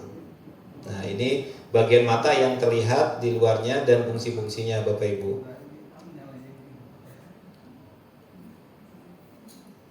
Baik, kita lanjutkan. Bagian dalam mata fungsinya ada kornea, selaput bening, melindungi melindungi mata bagian depan dan sebagai tempat masuknya cahaya ke dalam mata. Ini disebut dengan kornea atau selaput bening. Kemudian ada lensa, itu adalah memfokuskan cahaya dan meneruskan cahaya agar jatuh tepat di retina. Kemudian otot ciliaris, ini dekat lensa, berfungsi mengubah bentuk lensa mata. Kemudian ada retina selaput jala, ini paling dalam, peka terhadap cahaya dan berfungsi menerima cahaya dan menyampaikan informasi ke saraf mata. Kemudian saraf mata meneruskan sinyal bayangan dari retina dan menghubungkan ke bagian khusus di otak. Nah ini yang langsung menghubungkan fungsinya ini ke otak. Jadi apa yang kita lihat itu, yang kita rasakan gitu kan dari penglihatan kita, maka saraf mata lah yang akan meneruskan langsung kepada otak kita. Baru kita akan dilakukan dengan apa yang memang perlu kita lakukan. Misalkan tadi dengan kita melihat sesuatu yang harus kita ambil, maka tangan kita secara tidak langsung refleks untuk mengambil barang tersebut. Misalnya kita melihat sesuatu yang harus kita angkat, maka ada bagian organ tersebut yang mungkin disampaikan langsung dari saraf mata itu ke otak dan untuk menggerakkan apa yang kita ingin lakukan juga. Nah, menjaga indera penglihatan mata dengan satu, mengkonsumsi sayuran dan buah yang berwarna. Kemudian mengistirahatkan mata setelah aktivitas mata pada jarak dekat, membaca, menggunakan komputer, menonton TV, menatap layar HP selama 1-2 jam. Jadi kalau kita 1-2 jam sudah melihat atau membaca gitu, menonton TV, bahkan kita main HP sampai berjam-jam tanpa kita sadari, ternyata setelah 2 jam itu mau tidak mau kita harus mengistirahatkan terlebih dahulu mata setelah beraktivitas itu. Jadi jangan sampai dipaksakan terus, susah tidur, akhirnya lihat HP sampai bisa tidur. Padahal bagusnya kalau susah tidur dengar murotal, dengar kajian, kadang-kadang cepat tidur tuh. Ya, dibandingkan kita ngelihat status orang, scroll segala macam, kadang-kadang itu susah tidur, malah makin susah tidurnya. Karena apa? Karena kita jadi kepo kan dengan orang lain. Nah, itu kan. Sekarang disibukkan dengan sosial medianya itu. Kemudian menjaga indera penglihatannya dengan cara apa? Melindungi mata saat melakukan pekerjaan yang berpotensi cedera mata. Kalau misalkan kita sebagai bapak-bapak kadang-kadang di di perjalanan kita kalau misalkan tanpa helm minimal ada kacamata yang bisa membantu untuk kita berkendara. Karena ditakutkan kadang kalau di perjalanan itu kan ada percikan dari aspal atau batu segala macam. Nah ini bisa berpotensi kepada cedera mata kita. Kemudian memakai kacamata pelindung terutama anti UV. Kemudian perilaku membaca yang benar itu adalah membaca dalam posisi duduk, penerangannya cukup, kemudian besar hurufnya juga cukup, dan jaraknya itu jarak baca itu 30 cm. Jadi jangan sampai pertama sudah HP kita pegang jaraknya terlalu dekat gitu kan, kemudian sambil tiduran kamar lampunya mati. Wah, itu sudah bertentangan dengan apa yang memang menjaga indera penglihatan kita gitu. Sedangkan kita dianjurkan adalah cara perilaku membaca yang benar itu membaca dalam posisi duduk. Kemudian penerangannya cukup dan besar hurufnya itu juga cukup dan jaraknya 30 cm jarak bacanya itu. Nah, kadang kita lupa tuh dengan hal-hal seperti ini sampai dekat gitu kan. Ya kan akhirnya apa? Mengganggu kepada indera penglihatan kita.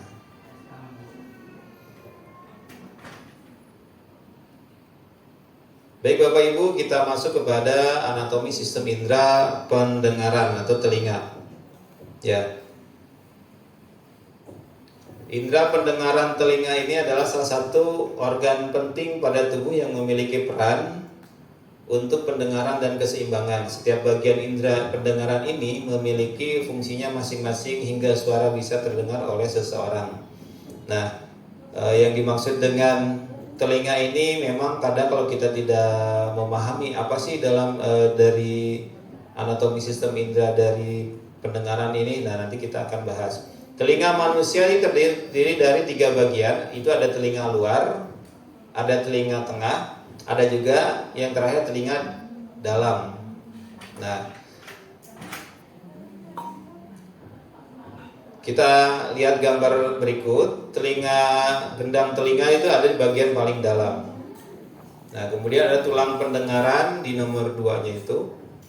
Kemudian kanal semisirkularis, kemudian saraf pendengarannya ada di bagian 4. Ya kayak berbentuk apa tuh? Keong ya. Nah, kemudian ada liang telinga nomor 5. Nah, ini yang sering kita korek-korek biasanya tuh. Nah, ada tuba eustachius, ada rumah siput, ada daun telinga. Nah, itu ya. Ini telinga luar, telinga tengah, dan telinga dalam. Jadi yang sering kita jewer itu telinga.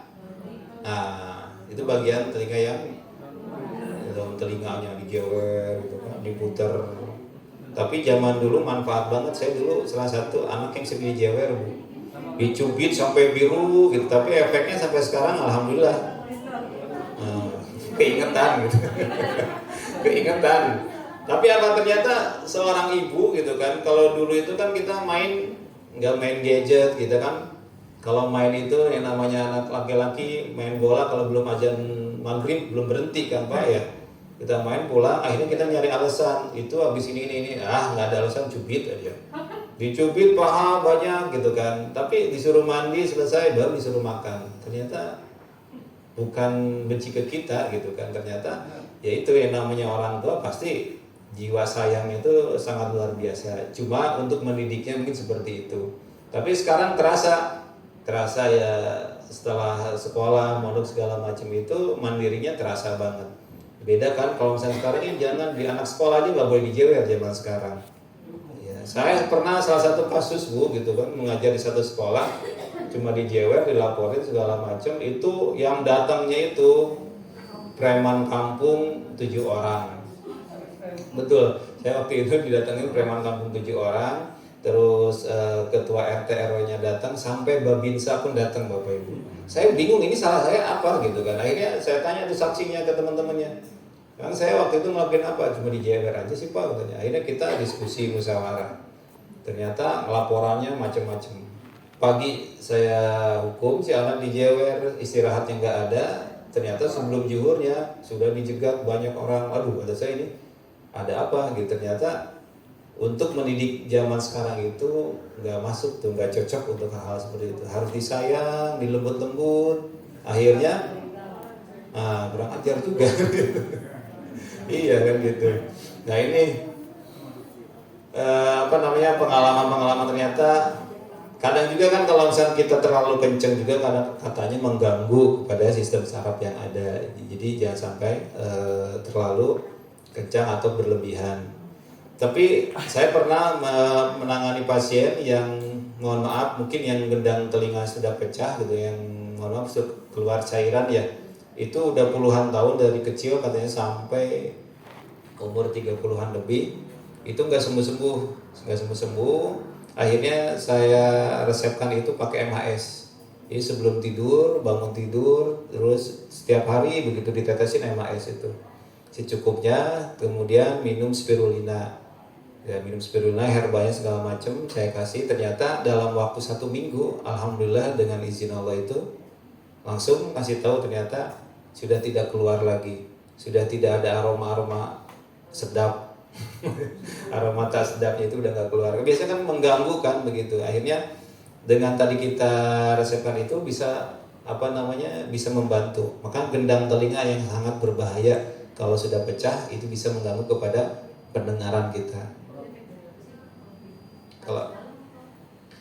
Kalau yang pasien yang saya resepkan itu dulu katanya ketika berenang gitu sama temannya itu sampai dilelepin kedalaman berapa. Jadi kan ada mungkin volume air yang masuk kenceng segala macam itu pecah katanya gitu. Karena juga dari benturan-benturan yang mungkin kegampar biasanya bisa pecah juga ke dalam sampai berdarah, itu sangat berbahaya gitu. Kadang kalau misalnya dari panas dalam mungkin ada kelenjar ya yang akan membantu gitu kan. Tapi kalau misalkan yang bisa pecah itu kadang-kadang dari dorongan dari luar biasanya. Betul.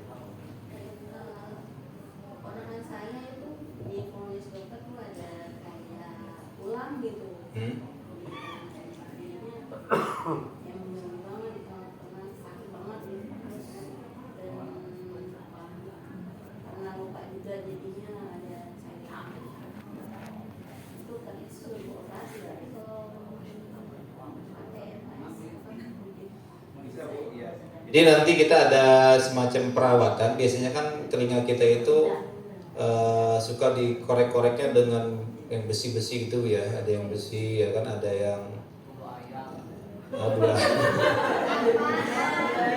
bulu ayam enak ya buat tidur Pak itu. Beda jauh ada itu. Dan tapi kalau misalkan nanti kita akan bahas bagaimana sih perawatan untuk di area telinga ya, untuk membersihkannya itu. Kalau misalnya saya sih pernah pakai MAS. Jadi langsung keluar tuh nanti kotorannya itu langsung keluar. Jadi bisa langsung korek kuping yang sterilis itu atau yang plastik ya bisa untuk dikeluarkan dibantu, atau kadang keluar sendiri gitu. Nah itu nanti di sini kita akan bagaimana sih cara perawatannya gitu. Jadi nggak harus kita korek-korek gitu kan. Apalagi misalnya senangnya pakai bulu ayam Pak ya, nah nanti ada perawatannya. Pakai apa? Oh ya yang sistem kayak dibakar gitu ya untuk mengeluarkan. Nah ada juga mungkin seperti itu. Iya, jadi diambil uapnya Bu. Ya pakai uapnya, kemudian dia secara sendirinya nanti akan keluar sudah. Tapi kalau misalkan dengan produk kita gitu yang sering kita banyak testimoninya itu menggunakan MHS. Ya MHS, kemudian beberapa diteteskan Bu, ditetes gitu kan beberapa menit lah ditunggu, kemudian kayak biasa gitu. Nanti mungkin si ininya juga akan terasa, si MIS-nya akan terasa keluar, ngalir. Karena apa, sesuatu yang masuk ke kuping kita itu pasti akan keluar lagi gitu. Nggak mungkin dia masuk kemana kecuali ada binatang yang menggerogoti itu. Nah bahaya, yang paling bahaya itu kalau jangkrik kecil atau apa gitu kan, kaki 1000 yang kecil itu kan anaknya ini harus diperhatikan.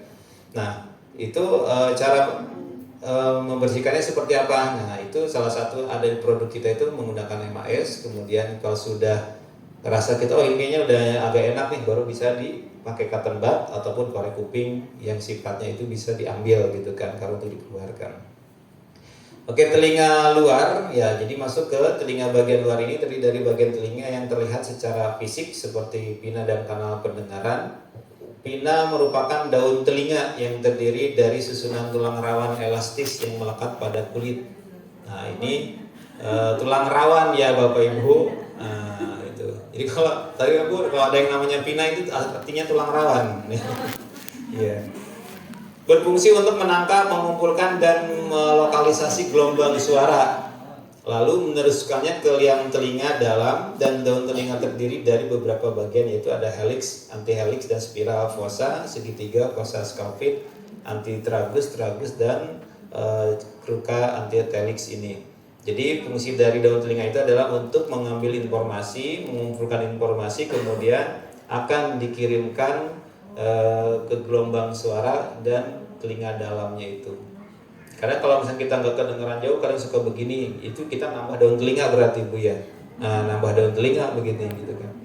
Tapi kalau misalkan telinganya ke belakang, memang pantulan atau suara yang kita dapatkan itu agak jauh. Tapi kalau misalkan begini, oh kayaknya agak dekat, berarti ya betul-betul dari fungsi daun telinga ini adalah untuk menyaring atau mengumpulkan informasi gelombang suara yang nanti diteruskan ke liang telinga dalam.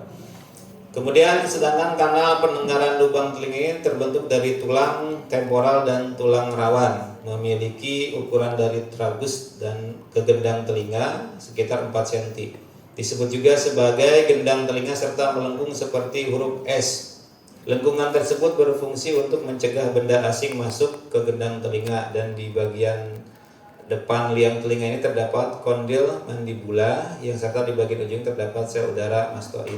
Jadi daun telinga ini salah satunya selain untuk mengumpulkan atau melokalisasi gelombang suara dan dilanjutkan atau diteruskan ke liang telinga dalam, fungsinya itu adalah untuk menghindari, ya mencegah benda asing yang masuk ke gendang telinga gitu.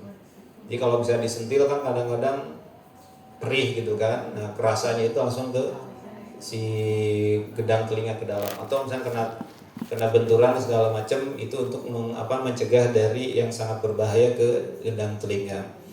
Dan telinga bagian luar juga memiliki beberapa saraf sensorik, diantaranya adalah saraf oksipital, artikular, kemudian aurikulotemporal serta cabang aurikular saraf vagus. Kalau artikular itu adalah tulang rawan juga, disebutnya tulang rawan, atau tadi pina itu sebagai daun telinga yang terdiri dari susunan tulang rawan. Jadi kalau oksipital juga sama, atau artikular namanya adalah tulang rawan. Nah, kalau saraf oksipital ini adalah saraf yang memang ada di bagian kepala belakang Bapak Ibu, hingga leher. Jadi bagian kepala belakang sampai leher. Maka sakit kepala yang karena peradangan itu dan cedera pada saraf tersebut di sini biasanya.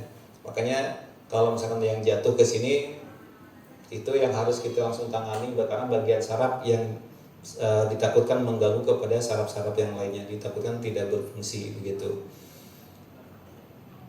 Kemudian telinga tengah. Nah, telinga tengah ini memiliki fungsi untuk menghantarkan suara. Tadi kan kalau misalkan telinga luar itu untuk mengumpulkan, melokalisasi suara gitu kan, kemudian diteruskan ke telinga dalam. Ya, salah satunya telinga tengah ini fungsinya untuk menghantarkan suara yang telah dikumpulkan oleh daun telinga ke telinga dalam. Dan bagian inilah yang berbentuk memanjang dari rongga ke gendang telinga dan oval window. Jadi bentuk gendang telinga ini sendiri tipis dan semi transparan, yang terdiri dari pars flaccida dan pars tensa, itu untuk memisahkan telinga bagian luar dengan telinga bagian tengah. Gendang telinga juga memiliki 3 saraf sensorik, diantaranya saraf auditotemporal dan Arnold serta cabang saraf timpanik. Nah, ini kalau kita melihat gambarnya middle ear, itu telinga tengah. Nah, ada juga yang disebut tadi dengan Arnold, itu adalah sisa dari saraf embryonik yang bersarafi arkus cabang pertama. Jadi fungsi dari telinga tengah itu adalah untuk melanjutkan, ya, untuk menghantarkan suara yang telah dikumpulkan oleh si daun telinga ke telinga dalam itu, gitu. Dan bentuk gendang telinga sendiri ini tipis, jadi sangat rentan juga kalau ada barang benda yang gampang masuk itu sangat mengganggu kepada si gendang telinga. Kalau misalkan ada yang misalkan dikorek sampai dalam, nah itu sangat bahaya. Bahkan pakai cotton bud pun itu kadang si kapasnya sudah ketinggalan tuh. Nah saya waktu itu lagi tugas di Cisarua, istri nelpon, si cotton budnya katanya ketinggalan. Saya baru duduk mau ikut rapat, gak lama buka WA, ini gimana katanya. Akhirnya saya izin dari Cisarua sana pulang lagi ke sini 1 jam sampai 2 jam gitu. Akhirnya masuk ke kita reservasi dulu ke rumah sakit di Karya Bakti, dicek ternyata nggak ada apa-apanya Pak Bu. Kata saya, kamu ngerasa? Iya, tadi kayak ngerasa di dalam katanya. Pas dicek itu kan pakai monitor ya kelihatan jelas. Bu ini nggak ada apa-apanya katanya. Paling dibersihin aja ya, udah terlanjur bayar katanya. Ya udah Pak, kata saya, dibersihin aja. Ternyata satu telinga aja itu biayanya hampir 400.000. 400.000 kata saya, dok sekalian aja yang sebelahnya. Oh Pak beda lagi katanya. Wah kata karena kita berpikirnya kita udah ngeluarin 400.000 tapi hasil ceknya itu nggak ada apa-apanya gitu. Ternyata keluar ketika dia tidur, nunggu saya datang ketiduran, mungkin keluar. Pas dicek di ini karena memang namanya kita panik ya, sesuatu yang memang tadi panik, cemas, akhirnya kita juga nggak mikir cari dulu di kasur takut ada ininya jatuh gitu kan, nggak sampai gitu. Karena kita panik ya kita langsung bawa dicek, ternyata nggak ada. Akhirnya dia ketawa, tapi alhamdulillah kalian dibersihin. Makanya saya tadi masa ke dokternya, sekali aja dok ini mumpung di sini sebelah lagi, beda lagi Pak, daftar lagi gitu. Iya, akhirnya beda lagi biayanya. Ternyata cotton bud itu kalau kita tidak diperhatikan dengan baik, itu takutnya ada yang tertinggal gitu. Tertinggal akhirnya susah gitu kan. Nah itu cara menjaganya seperti apa? Ya salah satunya tadi kalau mau diteteskan dulu pakai MHS aja sebetulnya. Saya kalau sampai istri tetesin dulu pakai MHS, kemudian baru beberapa lama kemudian ternyata yang kerak-kerak nempel di dindingnya itu nanti akan mengelupas tuh Pak Bu. Kalau kita paksa dikorek-korek kan itu jadi lecet tuh, bahaya tuh, jadi infeksi nantinya gitu kan. Tapi kalau pakai MHS dia kan akan menyerap dulu tuh, si minyaknya akan menyerap, nanti si kotorannya itu akan keluar sendirinya sebetulnya. Kalaupun dia misalnya oh ini kelihatan nih, tinggal dibantu aja dikeluarkan gitu. Langsung Bu. Jangan langsung perut gitu kan, setengah botol masuk ke sini, wah enggak juga gitu. Iya betul, pakai pipet, bagusnya pakai pipet. Iya, pakai pipet lebih kelihatan takarannya seperti apa. Baik Bapak Ibu, masuk ke telinga dalam. Di bagian telinganya terdapat koklea, yaitu tulang yang bersusun seperti rumah siput. Nah, koklea ini memiliki 2 jenis cairan, yaitu perilimf dan endolimf. Ini serta sel rambut halus yang berfungsi untuk mengubah gelombang suara menjadi impuls listrik yang diteruskan ke otak melalui saraf pendengaran. Fungsi keseimbangan tubuh juga dijalankan di bagian telinga.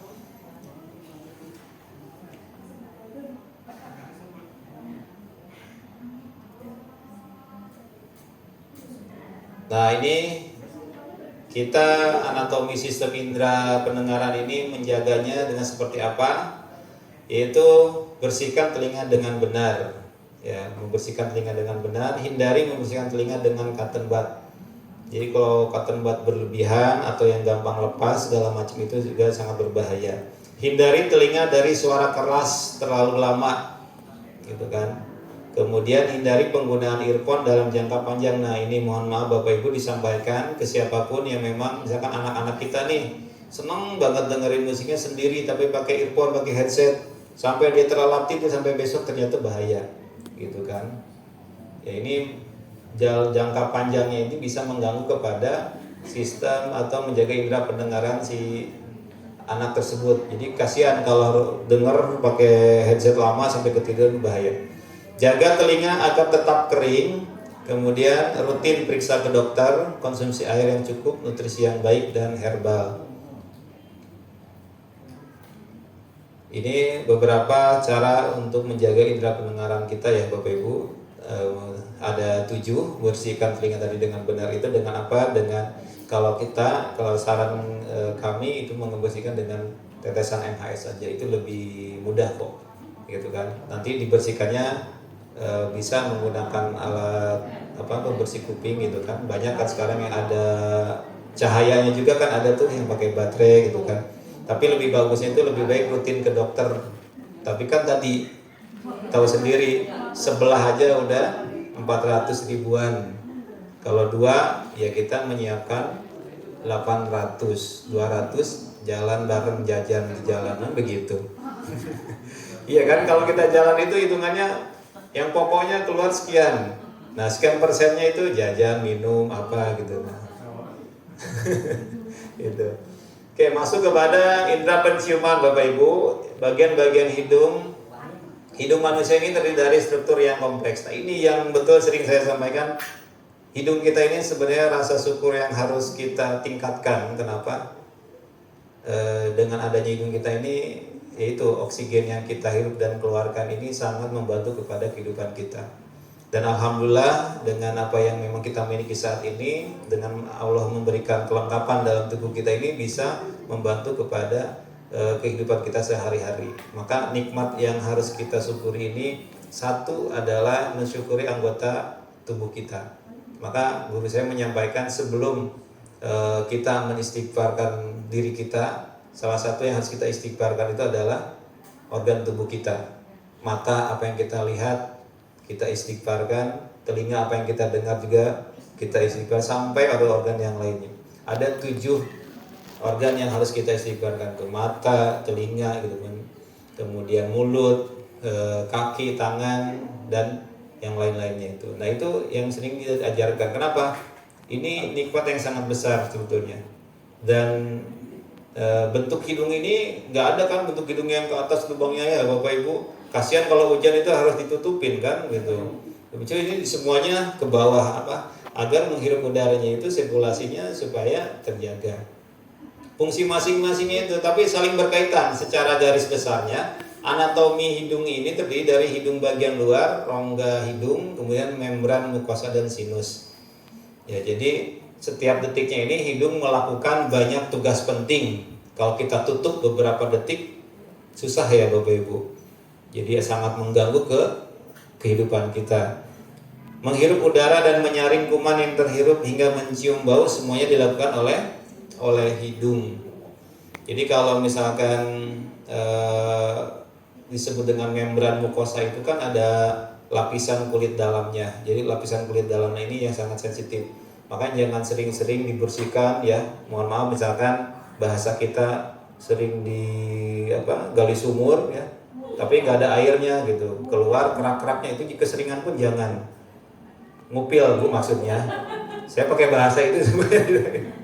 Jadi ya bahasa kita misalnya ngupil. Kurang gitu sampai lecet gitu kan. Itu infeksi bahaya juga. Itu ditakutkan kenapa nanti ada kayak sinus kan akhirnya apa? Dipicunya itu adalah alergi kan, virus yang masuk gitu kan, virus yang masuk. Ya, sebagian ada virus yang masuk, kemudian bakteri juga yang masuk. Cuaca dingin, panas, sinus biasanya berpengaruh Bu kalau misalnya di awalnya itu udah kena bakteri atau virus ya. Kakak saya sama, kalau misalkan kena debu dikit ya, misalkan lagi ada yang nyapu itu langsung kerasa. Termasuk istri saya juga sinus. Jadi kalau misalkan bersih-bersih tugas saya aja itu Bu. Istri dikunci, dikerem di kamar. Kata istri saya enak amat begini. Padahal pura-pura sinusnya kambuh. Ini saya yang bersihin. Saya buka pintu, udah sembuh sinusnya. Alhamdulillah udah ada. Nah, tapi memang kalau orang yang sudah kambuh sinusnya itu kasihan. Ini merah ini. Iya, sini sakit pusing gitu kan. Merah, pusing gitu kan sakitnya itu. Nah itu karena apa? Kadang kambuhnya itu karena ada bakteri, ada virus masuk gitu kan, debu atau cuaca dingin kadang berpengaruh juga langsung terkena kambuh. Nah Setiap detiknya hidung melakukan banyak tugas penting yang mungkin kita tidak sadari. Menghirup udara dan menyaring kuman yang terhirup hingga mencium bau, semuanya dilakukan oleh hidung kita karena membantu kepada pernapasan yang ada dalam tubuh kita. Nah, menjaga indera penciuman. Nah, ini Ibu yang disebut tadi ngupil itu ada nih contohnya. Nah, ini hindari polutan dan zat yang mengiritasi hidung. Ya, ini menjaga indera penciuman. Kemudian banyak minum air putih. Kurangi kebiasaan mengupil, menjaga udara tetap lembab, rajin membersihkan hidung, mengkonsumsi herbal panas seperti habatus sauda, jahe, kemangi, dan lain-lain. Dan memperbanyak buah dan sayur untuk memperkuat imunitas kita dalam menjaga indera penciuman kita. Nah, masuk kepada indera pengecap lidah. Ya, ini indera pengecap yang terdiri dari sejumlah bagian dan memiliki berbagai macam fungsi. Selain berfungsi sebagai pengecap, lidah juga memiliki beberapa fungsi utama seperti membantu kita berkomunikasi serta mengunyah dan menelan makanan. Kemudian yang kedua, untuk menjalankan fungsinya, lidah ini dibantu oleh sejumlah otot dan saraf yang langsung terhubung ke otak.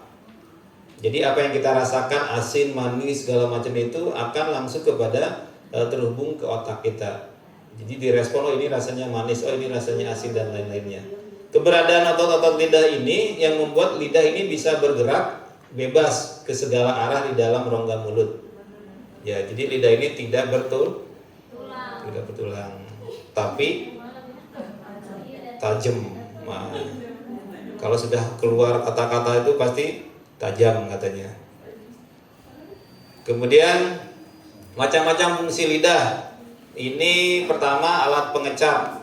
Kemudian kedua membantu berkomunikasi. Tiga membantu mengunyah makanan, membantu menelan, membantu mengisap, membantu menyentuh, dan melindungi mulut dari kuman. Ini macam-macam fungsi lidah. Selain yang kita rasakan sebagai alat pengecap juga ternyata membantu untuk berkomunikasi. Kalau misalkan lidahnya yang mungkin terkena infeksi segala macam, kadang-kadang kita susah untuk berkomunikasi atau mengunyah makanan. Contoh sariawan. Nah, ini bisa mengganggu kepada fungsi lidah tersebut. Gimana Bu? Pahit apanya Bu? Dirasakan? Itu kalau pahit, makan yang manis-manis Bu. Nah, berarti ada yang harus kita beri asupan. Ya betul, untuk ya. Kemudian ini beberapa bagian lidah. Lidah ini terdiri dari sekumpulan otot tanpa tulang yang dilapisi oleh jaringan berwarna merah muda bernama mukosa. Satu-satunya tulang yang berhubungan langsung dengan lidah ini adalah tulang hyoid. Tulang ini terletak di antara leher dan dagu bagian dalam. Dan ini disebut juga dengan frenulum. Bagian ini menghubungkan lidah dengan dasar rongga mulut sekaligus berfungsi sebagai penyangga lidah.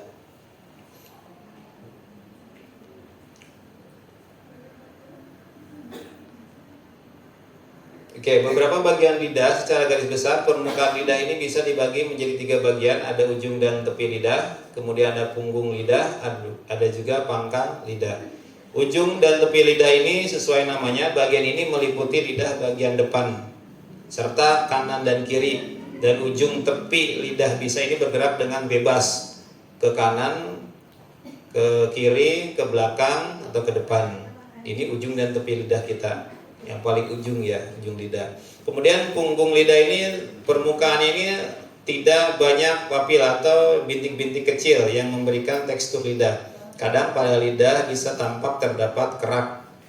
Kemudian kondisi ini normal dan lebih sering terjaga pada orang tua. Kemudian permukaan papil ini terdiri dari ribuan kuncup perasa, taste buds, atau yaitu disebut dengan sel saraf yang terhubung otak. Kuncup perasa membuat Anda bisa merasakan rasa suhu maupun tekstur benda yang masuk ke dalam mulut Anda, termasuk makanan. Ini punggung lidahnya. Nah, kalau misalkan tadi ujung tepi lidah ini adalah bergerak, dia bebas mau kemanapun. Tapi kalau misalkan punggung lidah ini bisa membuat kita ini merasakan rasa, suhu maupun tekstur benda yang masuk ke dalam mulut, termasuk makanan. Dan pangkal lidahnya ini, yang dimaksud dengan pangkal lidah ini menempel pada dasar rongga mulut dan terletak di belakang sehingga tidak bisa dilihat dari luar mulut. Jadi paling belakang. Pangkal lidah ini bisa bergerak, tetapi pergerakannya ini terbatas, tidak sebebas bagian ujung tepi lidah. Jadi paling kalau kita itu ada tuh yang lak-lakan tuh ya namanya tuh, yang ngegantung ya, apa namanya, lak-lakan ya, langit-langit. Nah, ada yang lak-lakan, ada yang langit-langit gitu yang gantung. Itu pangkal beda.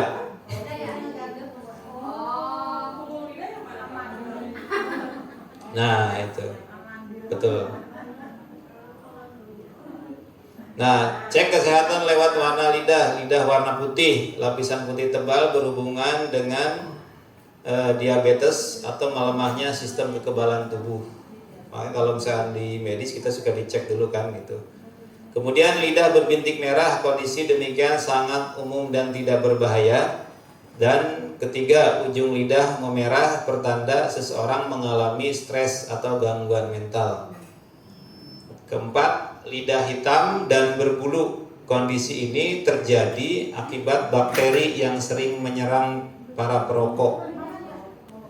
Kelima, lidah kuning. Pertanda seseorang mengalami penyakit liver atau yang berhubungan dengan perut. Ya, jadi kalau kita cara ceknya di sini disampaikan melihat dari warna.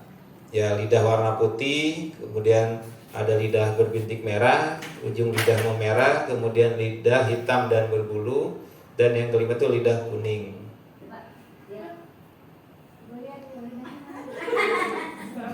Nanti boleh Bu tuh dicek ya sama rekan-rekannya tuh, dicek lidahnya warna apa gitu. Ya. Oke. Nah, menjaga indera pengecap lidah ini, membersihkan lidah dengan pembersih khusus lidah. Pembersih khusus lidah biasanya kalau di sikat gigi itu ada di punggung sikat giginya itu, yang melengkung-melengkung atau yang garis-garis. Itu sebetulnya bisa digunakan untuk membersihkan lidah ya. Kemudian perbanyak minum air putih, berkumur dengan air garam, tidak menggunakan perhiasan lidah atau ditindik. Ya, kemudian tidak merokok aktif, bersikat gigi rutin dengan pasta gigi yang sehat, aman dan halal.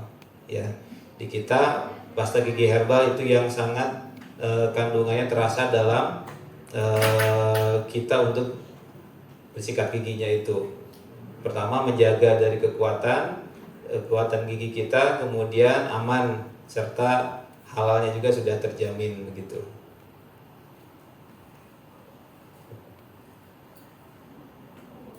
Oke, kemudian indera peraba kulit memiliki berfungsi untuk meraba. Kulit merupakan organ terluar dari tubuh yang melapisi seluruh tubuh kita.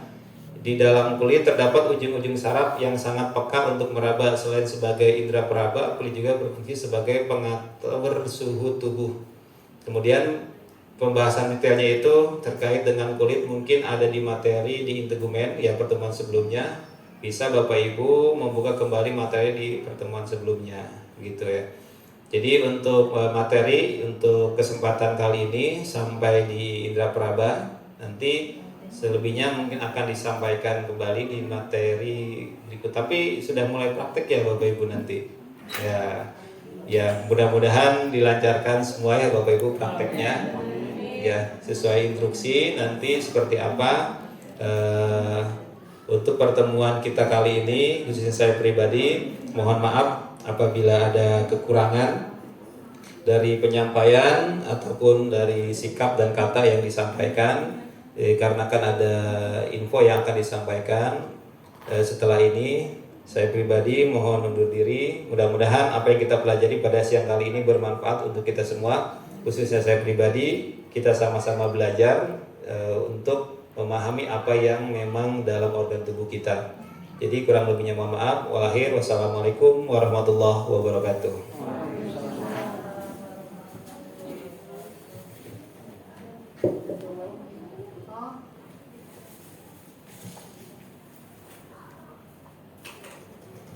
Oke, kembali bersama saya. Bismillahirrahmanirrahim. Assalamualaikum warahmatullahi wabarakatuh.